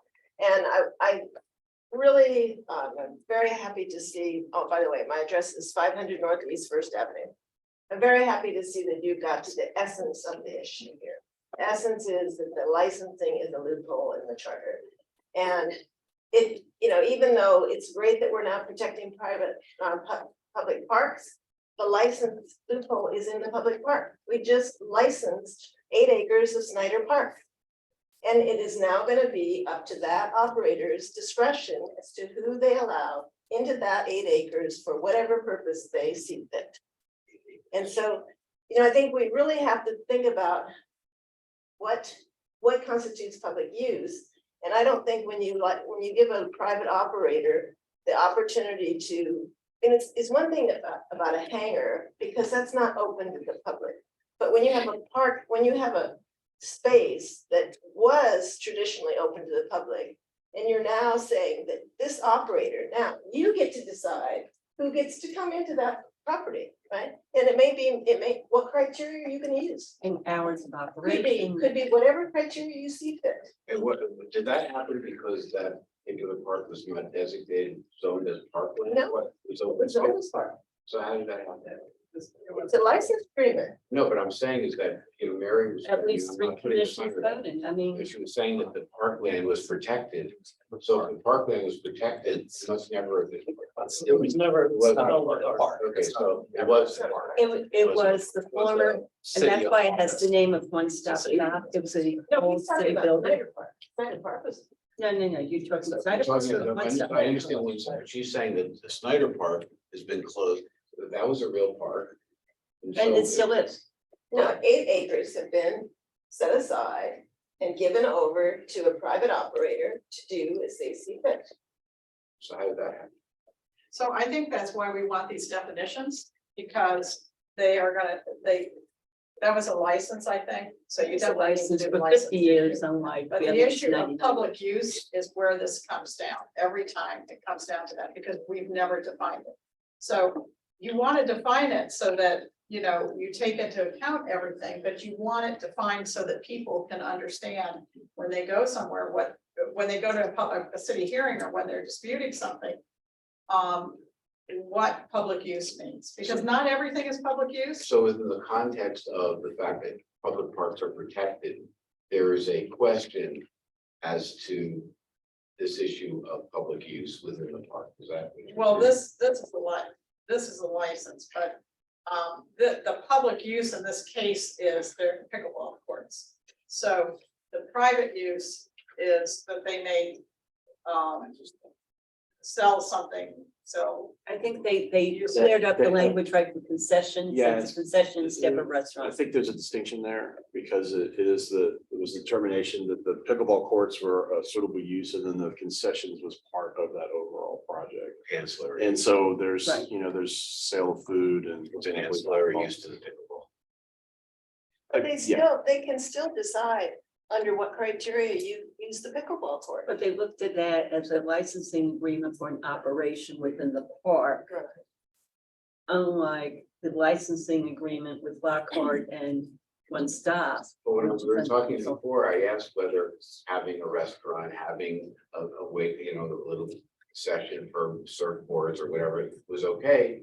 Those are all the same, really the same as the pickleball courts. Are they- From our group's perspective, anything that's open to the general public. So let me give you an example of something that I just thought of it. So if you have a private club that's serving a private group and the public cannot access that, that is not a public. But are the use. pickleball courts open to the public? The pickleball courts are open. So to why the is public. that, why is that different? I'm not being argumentative. Well, there's just some trying to question understand. as to how that's gonna play out. So I haven't read the comprehensive. Why are the pickleball courts different it's- from a concession on the beach that sells hot dogs?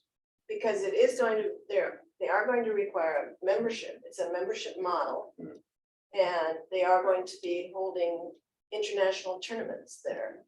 Oh. That's their intent that's why they entered into why they proposed the agreement. They But- wanted to have a giant, it's a very large facility. And they've said that yes, there will be members of the public can, use it when we don't need it, but it's not been clear how that's gonna play out.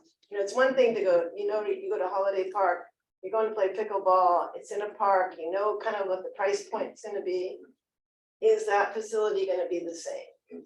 I don't think so, because it's a for-profit operation, it's a commercial company that's running it, you don't know what they're gonna charge. Because And I can't speak to that, but I can tell you that there are, the concessions on the beach, from our group's perspective, concessions on the beach have never been a problem. I'm just gonna use Lockhart because we're right here. The stadium, anybody can buy a ticket to it. They're not going to tell you you can't come to an event at Lockhart. They have a stadium for our high schools. Anybody can go to the stadium for the high schools. So in our mind, that is a public use. And all we're asking, because you can see we could debate forever what it is that we come to consensus on what it is and put it in the charter, and then we don't have to debate it project by Which project. I really think was That more makes important, sense. looking at the term of licensing versus lease. And if we close that gap so that we can control the terms, the length of it to be It consistent. requires an extraordinary vote to the commission, they can put whatever conditions they want on the lease. It was just the fact that it only required a majority vote for the license. They theoretically could say, okay, you can have pickleball courts, but it's gotta be open. And it can be to the public. And they did like 99-year agreements, which the charter would never permit under lease land. Sure. Dare I address the distinction between lease and license? Legally, or just add it? Well, what I'm just saying is when you look at your own language here, where it says the right of the city to sell, exchange, lease, franchise, or deed public property under the methods and procedures. And when you read that paragraph, section 8.21, it has in there the term of it can't be done without unanimous vote of the entire city commission. And the only difference I see with the licensing agreement is it is absent in here. Therefore, it does not require the unanimous vote. And it has bypassed every intent of the charter of putting the 50-year requirement on the land. I don't think the fact that there's a legal distinction at this point is important, because I think the intent is that whether you call it a dog, a cat, a frog, or a mouse, it's still It's all the same. it's all the same thing, and they want to, and that should be covered by the extraordinary voting provisions in the charter. I think that's It's fact, just basically lawyers adding can- the I'm sure one there- word. you know, there's legal distinctions between a license and a lease. But what they're saying is that you can call, you know, whatever you put on the top of the piece of paper, you know, it should make a difference, you know, and they want all of it covered, they want all of it covered, whatever you call it. So back to my question, I don't know, Harrison, satisfied you? I'm going along with the group. I'm trying to keep up. Again, I think that this issue is thorny because it seems like there are recent, very specific examples.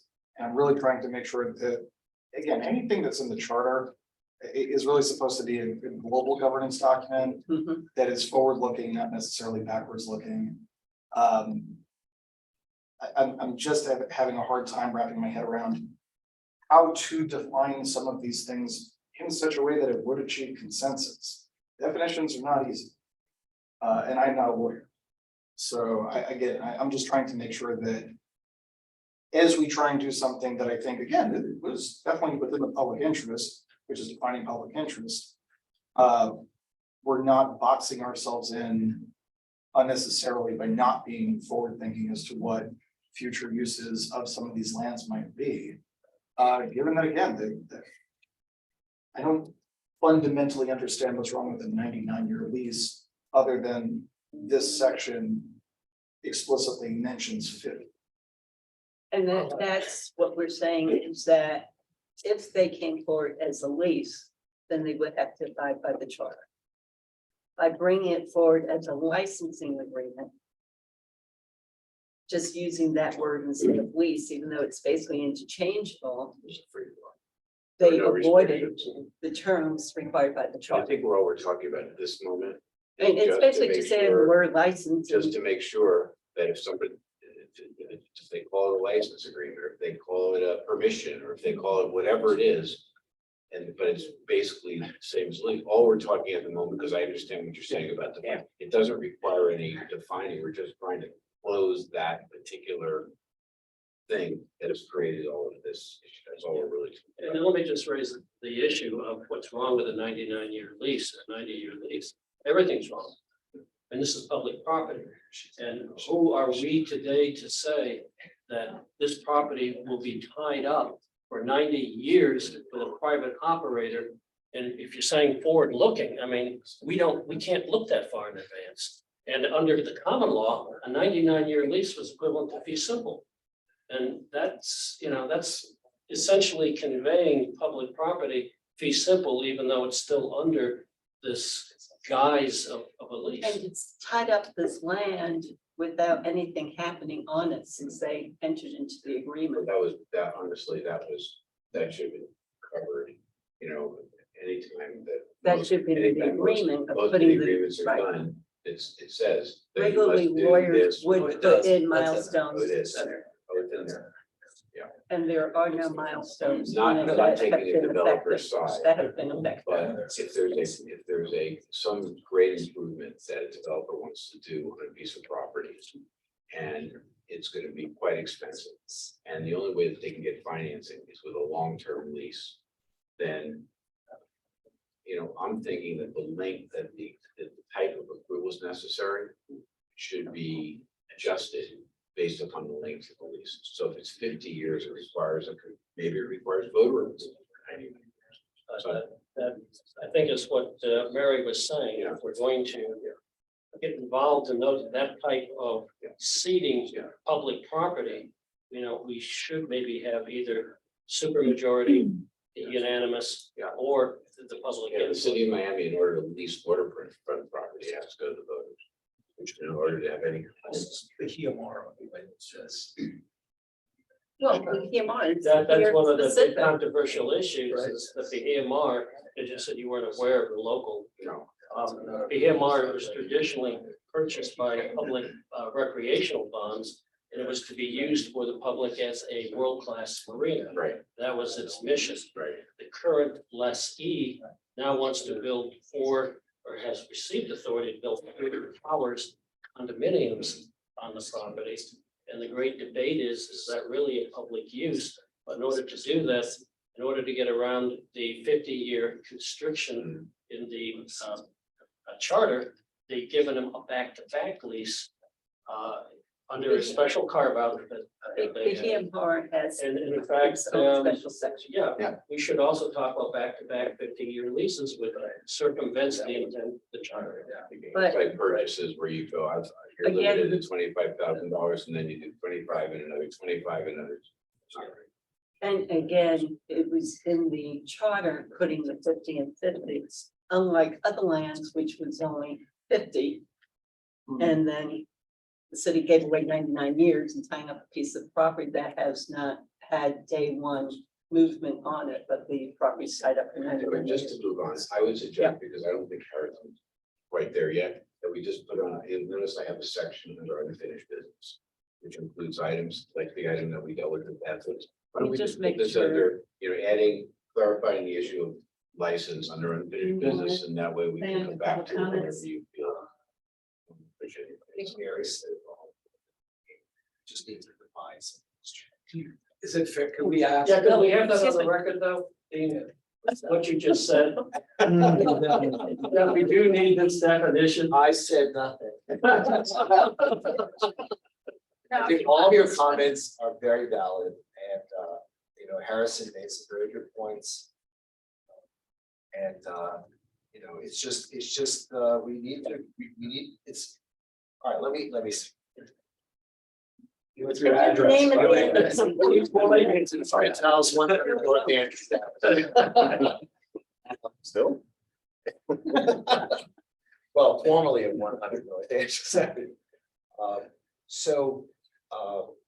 The thing is, defining public purpose is gonna be a very slippery slope. Because if we have public land, the city's been designating parkland now.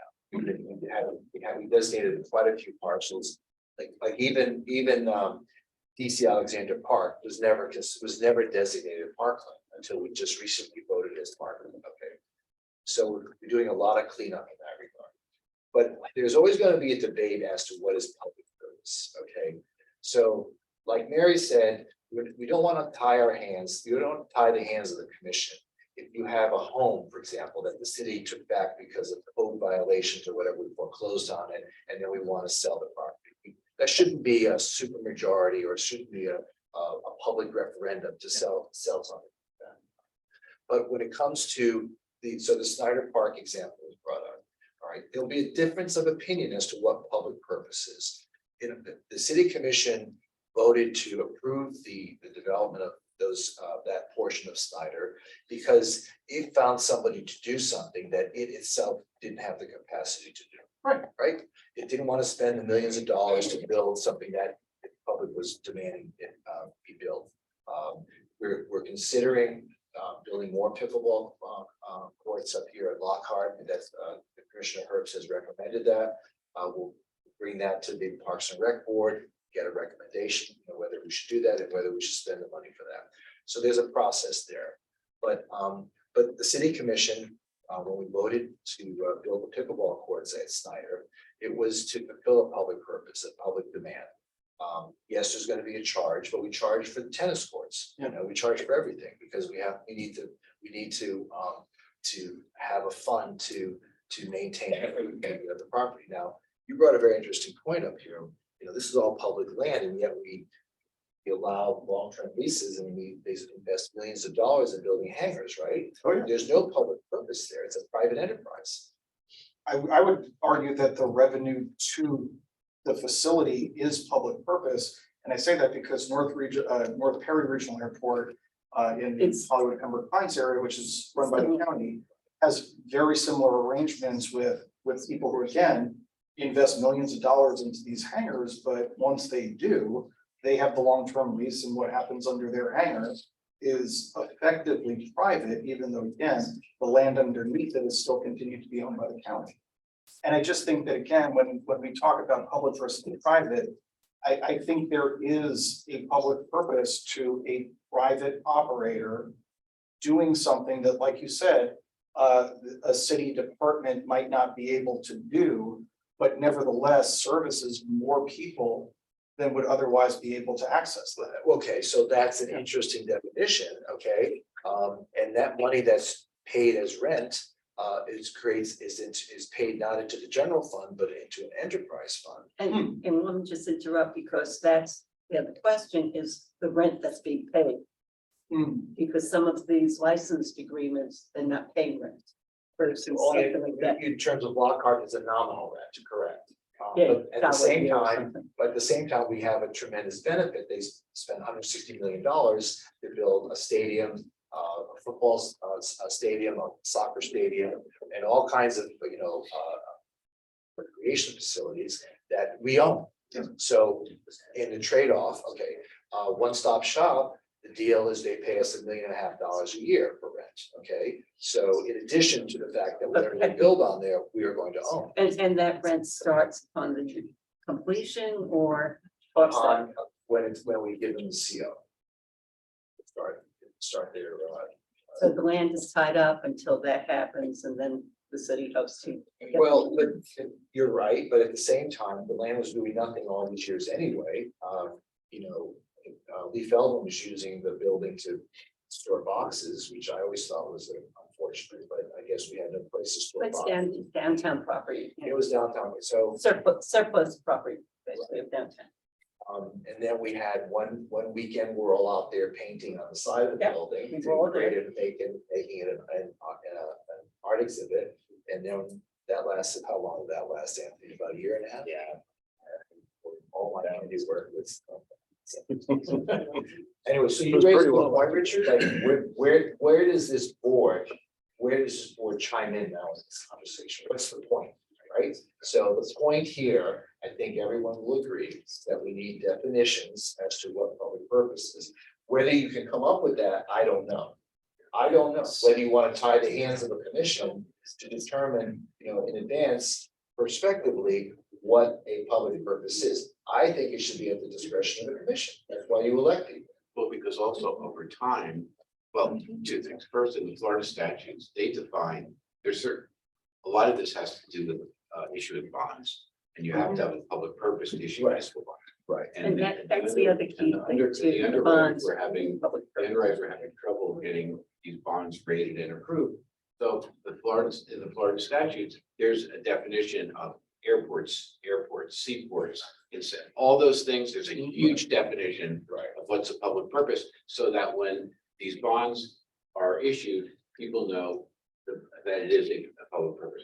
I happen to agree with Dean about, well, I think that to try to define public purpose is, it's been defined by the courts over years, and the thing is that it changes. So in 1900, or before there were airplanes, the idea that it was a public purpose to have an airport, people say, you're nuts. These are a bunch of weird people thinking that they can fly. That people can't fly. And so I really think that, and most of all the court decisions, the courts decide what's the public purpose. They haven't, that's the problem. But they do on a case by case basis. When a case comes up, they say, is it the public purpose? And great discretion is always given to the elected body. But Richard, that's one of the problems in this community, Yeah. because it is a big controversy. Yeah. And the city, in some respects, is being ripped apart Yeah. over this The issue. public purpose. And if the charter should set, at least allow the citizens to vote on it Hmm. if they want to set this particular public purpose. Hmm. Now, a charter to get to, the counterpoint can be changed as well. But, what we do today or what we're gonna do, and it's gonna be subject to the next charter revision board. And if that doesn't work, but right now, I think we So you need to think we have a need definition. Public So how about this? How about this? How about, Chair, if we ask the city attorney's office to take a stab at finding public land and defining public use based on, Yeah. precedent. But I think cases, we and then need to have bring that back to us. someone that actually has that area of expertise within the city who has worked on these projects. Great, yeah. Who would that be? Somebody. Well, you have a realty department, you have. Well, we have Bob Dunkel, we have Lynn, Right. Even Dwayne, that's kind of their specialty, Right, but which have worked. but I've with these- spoken with all those folks in the past, and it's a very difficult thing to try to. I mean, I think you can narrow the parameters. I agree with you, Chris, I don't think we should be that set. but you specific. can't be totally set. There has to be some level of discretion. Otherwise, you tie the hands of the commission to be able to accomplish things. So if you want to come up with a tighter definition, I'm not going to discourage you, but this attempt has been made in the past, and yeah, I wish if we had a very strict definition, it would save a lot of controversy. There's no doubt about that. But that's why we have debate, that's why we have, The other way one way to start out, there are definitions. There's definitions in the Florida statutes, there's definitions in other places. One way to start without setting them on a task is very hard. but if they're fact specific, it's hard to use them as a general. No, there's like, for instance, there's a general definition of public purpose in the Florida statute that says airports, seaports, concessions, it's very, very general. We could start there. The other thing we could do is we could go the other way. If it's very hard to define a public purpose, maybe we should define things that are not. And there's the Code of Federal Regulations, it does have a definition. Yeah. And like you can use those as starting points to determine. So I just read the public purpose because Mary showed it to me, and that's a good starting point, but it's still. It's not one size fits all kind of thing, so. And every city had, Chris, I go to these conferences, like tomorrow I'm going to US Conference of Mayors, okay? And in the past conferences that I've gone to, they, these conversations are in every single city, and it's and no one really has panacea, okay, I can tell you that, so, Let me give you one more example, Chris. Let's assume that.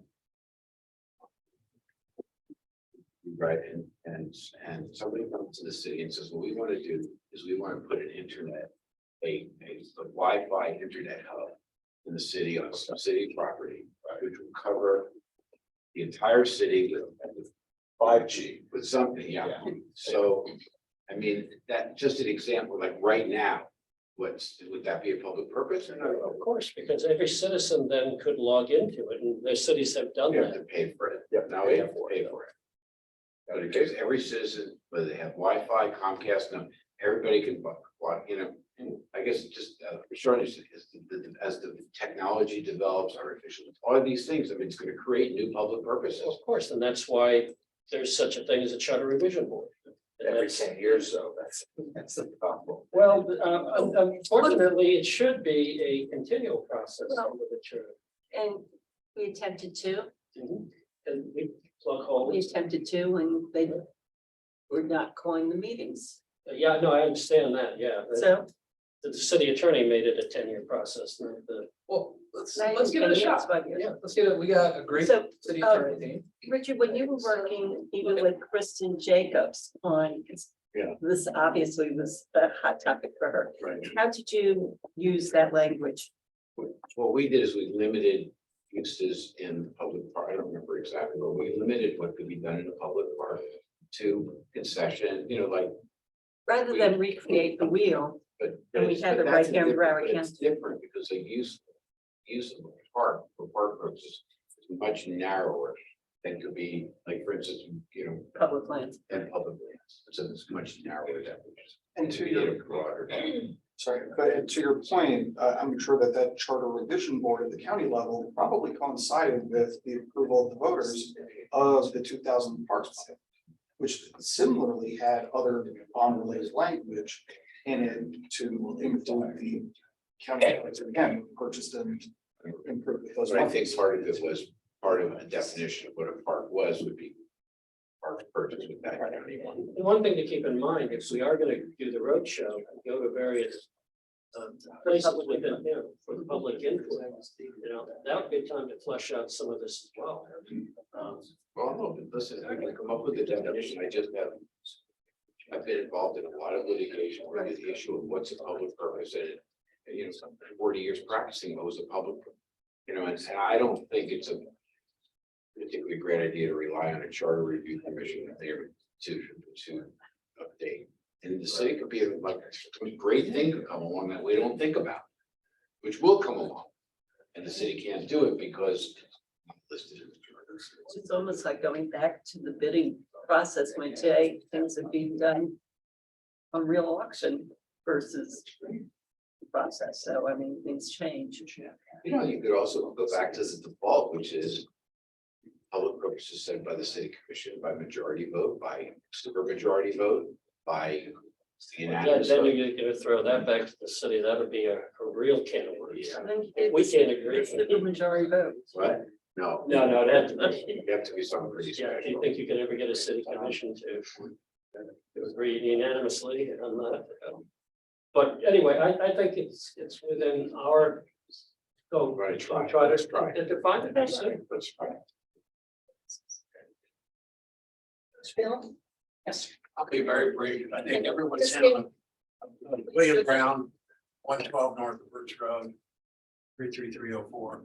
I think everyone's kind of hit on some of the points that I was going to bring out. But one of the most important points is we are a progressive city. Okay, we can't restrict ourselves to the point that the commission can't make, you can't tie the box men so tight that they can't make decisions that would slow down that progression. And I'll give you a perfect example.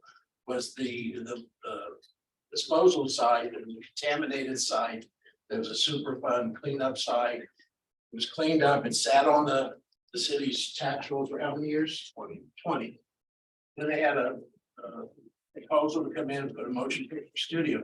If that would have had to go through the process of going back for a referendum of the voters, the city could have ran the possibility of losing that proposal. So you can't, so everything can't go out. That's the Public, balance. and it's also costly to do that. Or was it a lease or a sale? If that was a lease. Okay, but that doesn't require. You didn't sell it. We didn't sell it. No, so that would require the Right, voters, yeah. it's a lease. That's a Well, it lease. depends on how this chart, how you rewrite No, it. no, no, Bill's- we- Bill's talking we- about as an We just talked about licensing, it's a Okay. loophole. Bill's Not talking about it taking- as an example of not putting, Flexibility. of having leaving flexibility, you know, that- That's that's not not public purpose. It's not a public purpose. what is. The leasing the land, leasing the Wingate site is not a public purpose. It's a private enterprise. I think, I can say, I can make an argument that these things are public Public purpose. purpose. Anything that Okay. can create, that's the point, it creates jobs. I It creates an ancillary industries.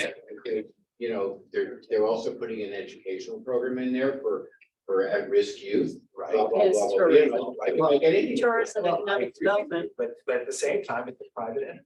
and I actually worked on that Tallahassee legislation on that Superfund site to get cleaned up. Thank you.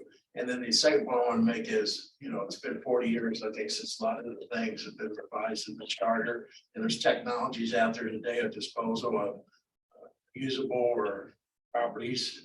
You know, you mentioned 5,000 times 20 is it worth 50. There's technologies out there, governmental websites that people, that cities and municipalities use to sell surplus properties. So I think, however, if you look at the language, keep it broad enough that it keeps up with the current. Thank you. So have you put off, asked Paul to do all this work? I didn't, because I didn't really know what the issue was. Have we covered in terms of what we need to, everybody sort of have the background of what we need to do if we've done it? And Harrison, one of your main issues from the minutes was about the concessionary. Yeah, for similar reasons. Again, I just think that there is a utility to the public when on these sites, there is an opportunity for the private development of something that, again, just has what I interpret to be public purpose, I think is similarly broad. And I understand the issues that have come up specific to Sub Truck, specific to the Mark. I'm not sure that I fully understand why, again, this is just Quinn's opinion.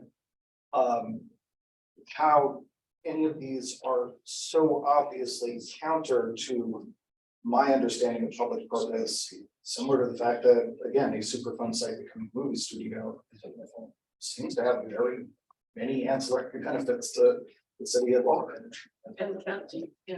Right, so again, it's just I'm always cognizant of and hesitant to so broadly define some of these things that I know that again, if you're asking for a referendum of the voters to do any development whatsoever, regardless of the intensity, on a site, you are basically saying that no competent developer is going to want to touch this. And ironically, that only leaves those others who were willing to engage with the risk. Again, the road to bad places paved for intentions. Yeah, and I think everybody agrees. I mean, we had a lease operator that came in to develop a marina. City property. Suntec, that was great. Yeah, the one that I they're started building. doing that. We went through 3 bids. We won all 3 bids, 2015, 2016. And that is a public use. Public use. Yeah, there's no problem about I'll it. give you a more example, But again, we had to, there wasn't a license, it was a lease agreement, but I think that. And you have we the had right to- parking agreements, getting- lease agreements, everything else. And we had to include all this public use for those that may not choose the marina, but pedestrian walkways, beach things, restaurants, etc. Unlike some of the licensing agreements, which did not include all that public use, such as the Lockhart Stadium. I think the city gets to use it 4 times a year. Outside of that versus the HMR has to provide, I think almost monthly. The city controls the schedule. Well, Inter Miami So- built the stadium for the city, right? There's a smaller stadium there. It's great. Mary and I worked on it very closely. I'm glad to work on, except they haven't paid their building fees, they haven't paid, Yeah, they haven't looked up to it, but. they have not lived up to their agreement. So but they're in in violation.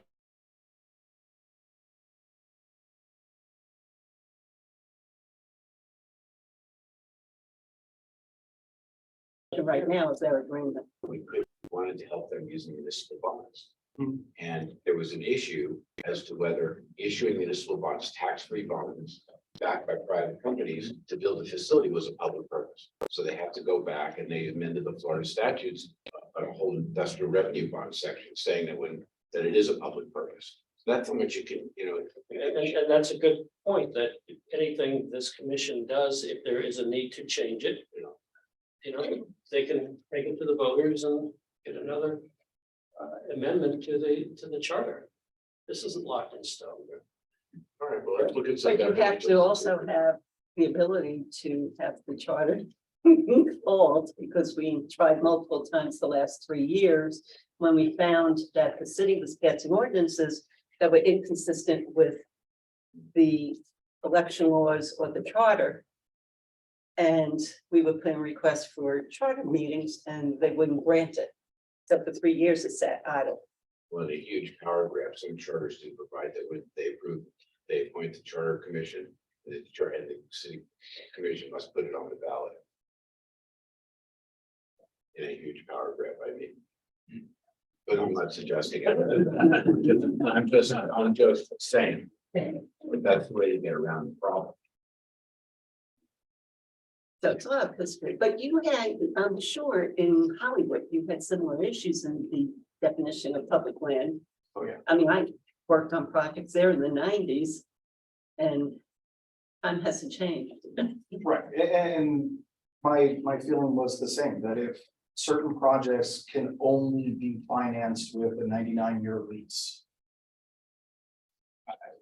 And it is of such benefit to the community as a whole.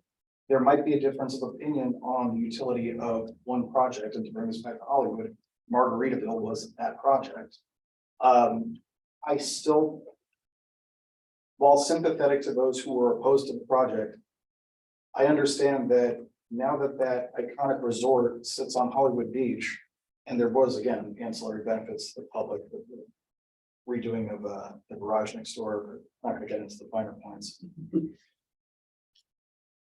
We might have a difference of opinion as to the utility of whatever project. I just think that, again, if we try and narrow the definition because we don't like something that's been proposed or something that exists, one bad vote. There is an overcorrection that is very easy to put into this kind of document that doesn't get undone. without the same level of labor.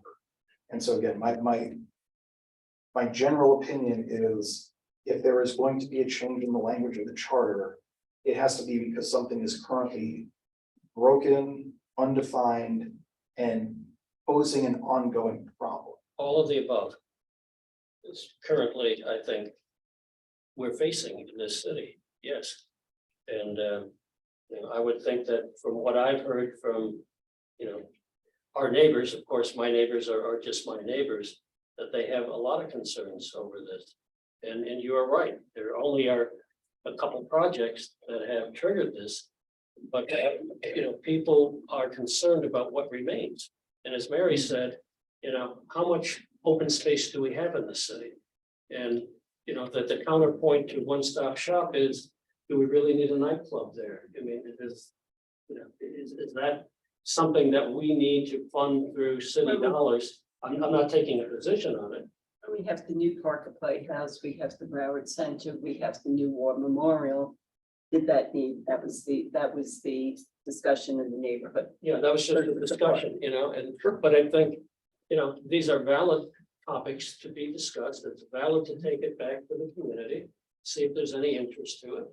And again, this is a living document, and if the purpose of the charter isn't to try to plug holes, then what is the purpose? And why are we here? We're here to look at holes, as Richard brought up. There's a lot of issues that I think we can bring up with wording and to see if we can make it better. But of course, like anything we do, we may not make it better. But if the current doesn't work or there's issues with the current, let's try. And again, we as a board do not make the final determination anyhow. We're here to take the input, take our thoughts, send it back to the commission at the end. And then it has to then be posted and sent out to the voters on what they decide they want to proceed with. And then the voters make the Or final not, right? determination. And Or the not, yeah. city commission could do nothing. Right. And so again, just I'd have to draw this word. and just with respect to the efforts to define public purpose, while I'm happy to engage in the exercise, I think that if it remains undefined, everything that exists in Florida statute prevails. And so that isn't necessarily stated in here, but the absence of a statement and the absence of a definition still reverts to a definition that is alive and working. But as the county did, a municipality can tighten and make it a more restrictive definition than the state, as the county did with the lobbying laws and a lot of other things. And that's the purpose of the city commission, in the city charter, is to do the same thing. Let's take a shot at it and see if we can. Okay, so that's all we've heard from the public. I guess on that. So I assume that number 6, the discussion, we're just gonna have. So how do you want to proceed on this issue? How do you want to? I think what we're going to do is accumulate some of these. The summer's coming up, so you don't want to be going out to the public at this point with everything anyhow. And accumulate a few other items, and then after the summer, when people are in a hole, and All right, so. Probably do you after wanna the budget. put- Is there Have some anybody here reference. that doesn't think this is an issue? I mean, does anybody here that does not think that this issue of closing the loophole on licensing is not an issue? Everybody agree that, Yeah, let's say that in the positive. I'm sorry, does everybody agree that just closing this little, doesn't talk about the type of project, public, just Right. closing this loop, okay, license. My suggestion would be just to sort of try to move ahead a little bit, have the city attorney draft language, closing that loophole. And then we can present it to the public. I mean, I'm sure nobody's gonna. And that, When we, is that all right? Yeah, that's fine, but I also think that this whole public purpose, public use, let the city come up with a definition. See if we can All work right, with so unfinished business for next time, we're gonna have a draft of the licensing closed hole. We're gonna have examples of public purpose definitions that are drafted from the city attorney, right? Okay, what else do you want to do, kids, at our next meeting? Question for the next meeting. This is the. Paul, this is the city attorney's. Tell us the genesis. No, that, okay, we already discussed that in the first meeting. That goes back to Alan Boulay. So we kind of moved on from that. So the next meeting that we were having, the agenda issue would be the election laws. And we had set a system in place of the topics that we were going to be discussing month by month. And on the election laws, I think it's really important if you would reach out to Nate, because he is our expert on the election laws. Obviously, the city did not have that expertise because we had all the conflicts with the election laws and the ordinances that were passed were in conflict. So if we kept Nate Can I ask a Clifford, question about what you, I know that everybody think that it was a, I would say it was a big mess. I mean, it was, I think everybody agreed. But, you know, there was a big mess. What, I'm sorry. The whole issue with the city election. it's I more about, wasn't sure what you were referring Oh, to. yeah. it's more about the seating of the, after the election. Yeah, right, that was a. Yeah. And so everybody, does everybody put about an agreement that that was not, that was. Yeah. Yeah. Should we? Do you understand what the problem was and what language created the problem? Yes. And are there different ways to solve this problem, or it just needs to be very clear how it has? I think what we need is the expertise of the attorney who represents both the supervisor of elections as well as the county on it, Who is that? Nate Klitzberg, attend.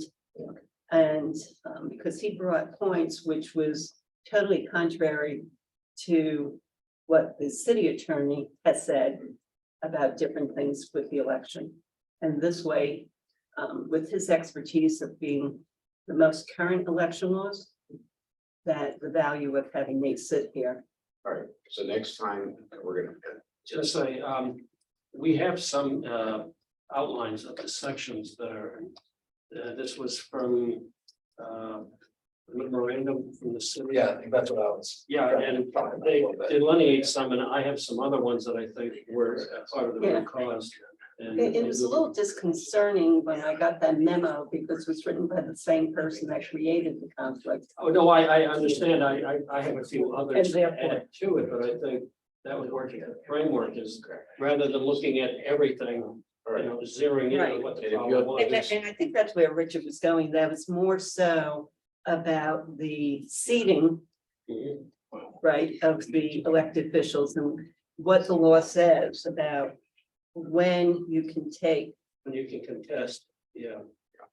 Okay, and Yeah. then there's other sections, because I don't want to even start emailing back and forth with each other. If you have sections other than the ones that are included in the city attorney's, that you would like us to include. In the conversation, if you could email Junior. You're gonna get some, you're gonna get some. Well, I mean, that's the way you do it, we get information. This was very distressing. That memo gets written by this person that created the problem. And they were ordinances that they were voting on by them that was inconsistent. We reached out to the city at the time to have that discussion. The city attorney refused to.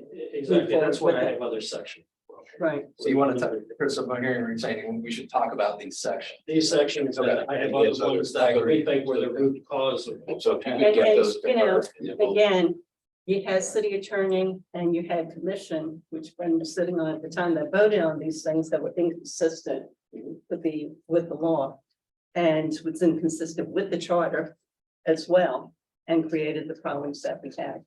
So I think we need to really have the person with the expertise and understands the timelines, to really work with us on that. Okay, so you want to have Nate as a speaker next time, is that what you want to say?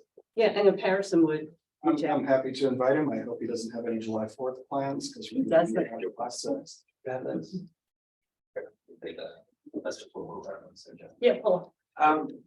A few meetings ago, I created a chart. You may recall that was sent around of the sections that I saw in the charter that conflicted with existing law or special act or other provisions, and that's one of the things that was in there. I had to hold on to it. So Paul, why don't you do this? So what Take the we give with provision, Nate. take these sections out of that Here's my comment. memo, Paul. Take the sections out of that memo that relate to the election and get them to Junia and make sure that we have those sections included in the discussions that we have, okay?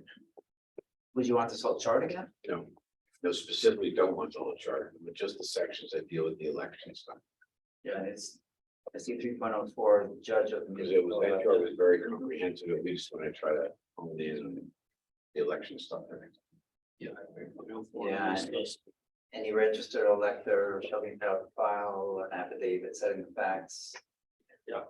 And again, you know, when the challenge comes up, you have to. You're swearing to facts. You can't just innuendo. And 3.09, 3.10. And you have to work with what the law says that when elections are certified, et cetera, et cetera. And Nate has really been outstanding in that role of understanding it versus. what So, we- what do you want the format of that meeting to be? How do you want this to go? I think similar to what we did the last meeting, having, Presentation by Nate. Yeah. and Do it. and he's very familiar with what, because he was so involved as the And attorney for and was he the. familiar with the issues, city Yes. issues as well? Okay. Yes. Yes, Okay, so he was. Gave some valuable input during that time. Okay, and then what about on the, basically we have, okay, got it. Anyway, Yeah. We know what to do. We'll figure it out. We'll figure it out, we always do. Now, given that it's a holiday, just wanted to mention, given that now if the speaker is not available, how would you like to proceed? So, He's available? Okay. Before we get I up, mean, I'm sorry. Julia. I interrupted you, I apologize. yeah, I said I'll follow up with, Before we leave the topic of public lands, I would also ask if the board is interested in talking about limiting leases to 50 years without these back-to-back provisions. After 50 years, it can be a competitive bid again for people who want to continue with it. But I think 50 years is in the charter, is already in the charter, but we're trying to circumvent it, you know, with these back-to-back leases. So I think, you know, if everybody would consider that, we should put that on the agenda. The issue of the sort of seriatim. Yes, yes. Because the charter has a 50-year limitation. Right, and so what's happening, are they 50 years with another 50-year renewal or what? No, they're giving it automatic, you know. Automatically. Yeah. I mean, honestly, and I don't want to be critical of the city attorney's office, but they shouldn't allow that. It's not right. It's really not right. I would never allow that to happen. It's not, it's really a circumvention of what the charter said. well, It's so it is. they were voting for 3 years on circumventing the charter by doing lease agreements, 99 years, Right. tying up valuable downtown. This was the advice they're getting from the city attorney, that it was fine. Well, went to Everybody law gets- school, Huh? challenged the city attorney. Yeah. I just did. How do you come up with something so creative? I mean, You you choose feel a like we certain need thing. something to clarify Something that, bad advice. But what's amazing is when you look at the inconsistency of the projects that they vote on versus projects they didn't support. And where they went and how they went about it, made it an interesting thing. it's just a sentence. Yeah. We still I cast the agree vote. that sentence needs to be added. I do. The record speaks for itself, so. No, I'm trying to ask him whether we have that section draft. In fact, I think you nominated, I think you even selected Alan as the city attorney. Yeah, so the city attorney was, yeah. Once 50 Can I limited. address that for a minute? Because there are actually two sections. There's one specifically on Bahia Mar, which says no such lease shall be for an initial term longer than 50 years. So that's a loophole. The word Yeah, initial. well, that was the Carter out for Bahia Mar. Yeah. So that's Bahia Mar, yeah. So there's the general one though. 8.09. Right, it says 50 years. It's, we're not, leases more than 1 year and not more than 50. So how they do 99 They said years it's for 99 one years. stop shop? License.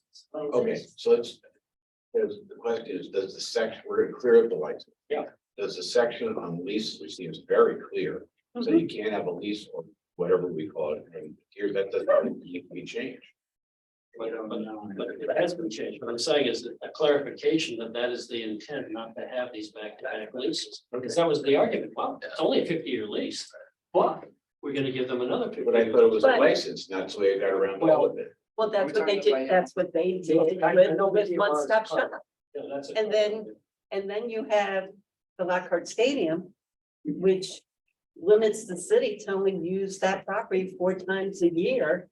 Okay, well, that's And negotiating it. they agreed to build out a park, which they've never built, and their extension expires in July that they got, and they were given a deadline because they haven't paid any building permits. 1.4 Anthony, building permits that they have. Well, what I'm suggesting under 50 years, just. put I don't one have a line client in that does that not doesn't be have to a pay serial- building permits. The serial. Yeah. Let's come on, reverse this. Okay, well, we can Everyone. correct that. So we- Yeah, so we're talking about 8 or 9? Yeah, 809. But hopefully we'll include the word license as well. Yeah, we're gonna take care of Yes. that. Yeah, the license versus lease, that may be as simple as adding the word license, where it's in the negative shall not lease, sell, or lease or. I think Just just add honestly, license. I think it needs, because people are really creative. It needs to have a little more language saying, or like instrument, or similar, Yeah. or something like that, so that somebody else doesn't come up with, I don't know what they call it. You know, Agreed. And if you pull the old minutes, there were minutes going back to when Harry sat here.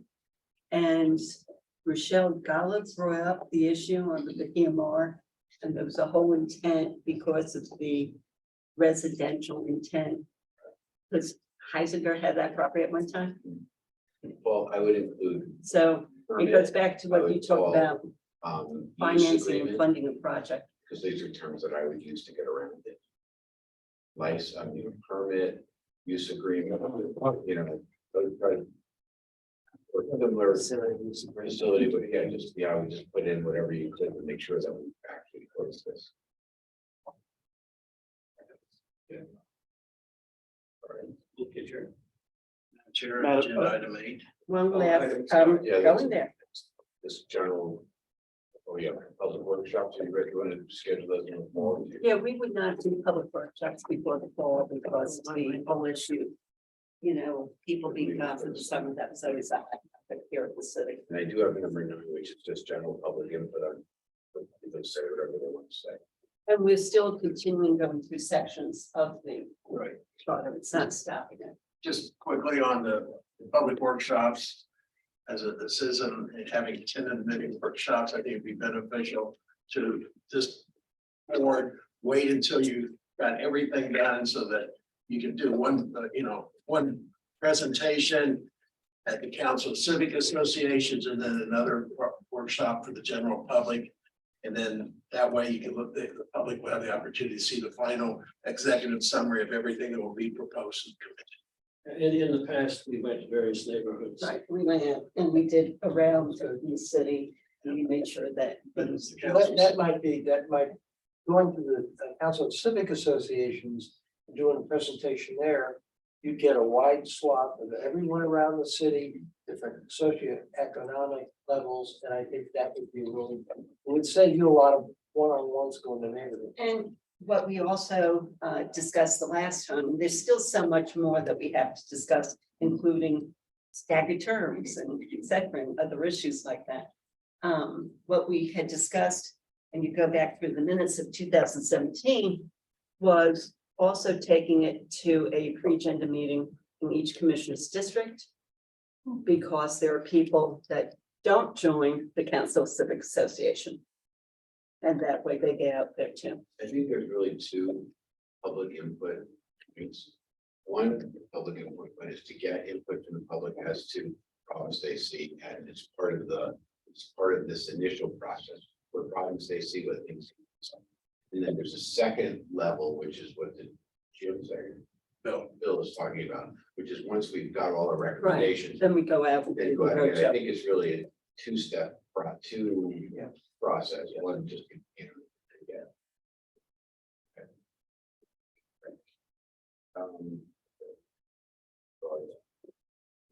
Then discussion of the topic for next we've already discussed.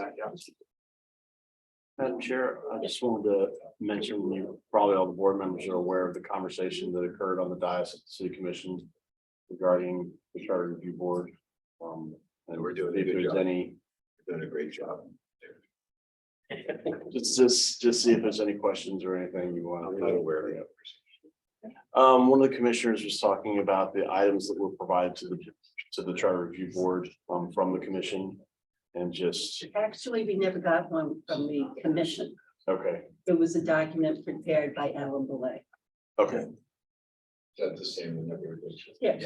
But I know some of those topics that they have been discussed are on your agendas coming up, to talk about staggered elections, all of those stuff, but I just wanted to mention it because it did come up and see if there's anything that, Right. you know, you need clarification on or had any questions I should help with.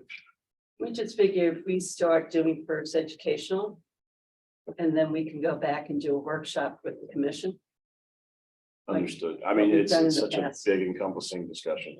So obviously you're not gonna have But 2 or 3 There meetings. was not a commission direction.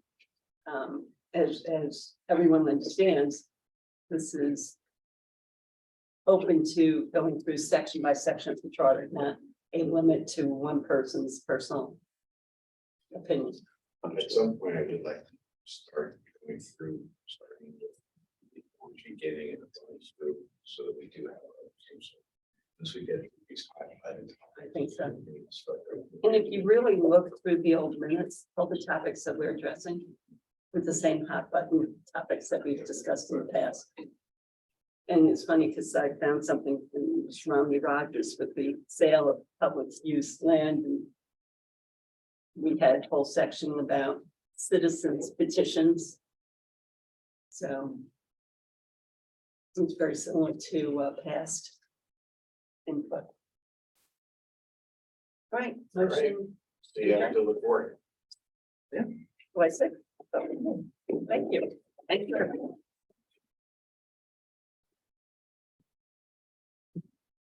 Right, so he.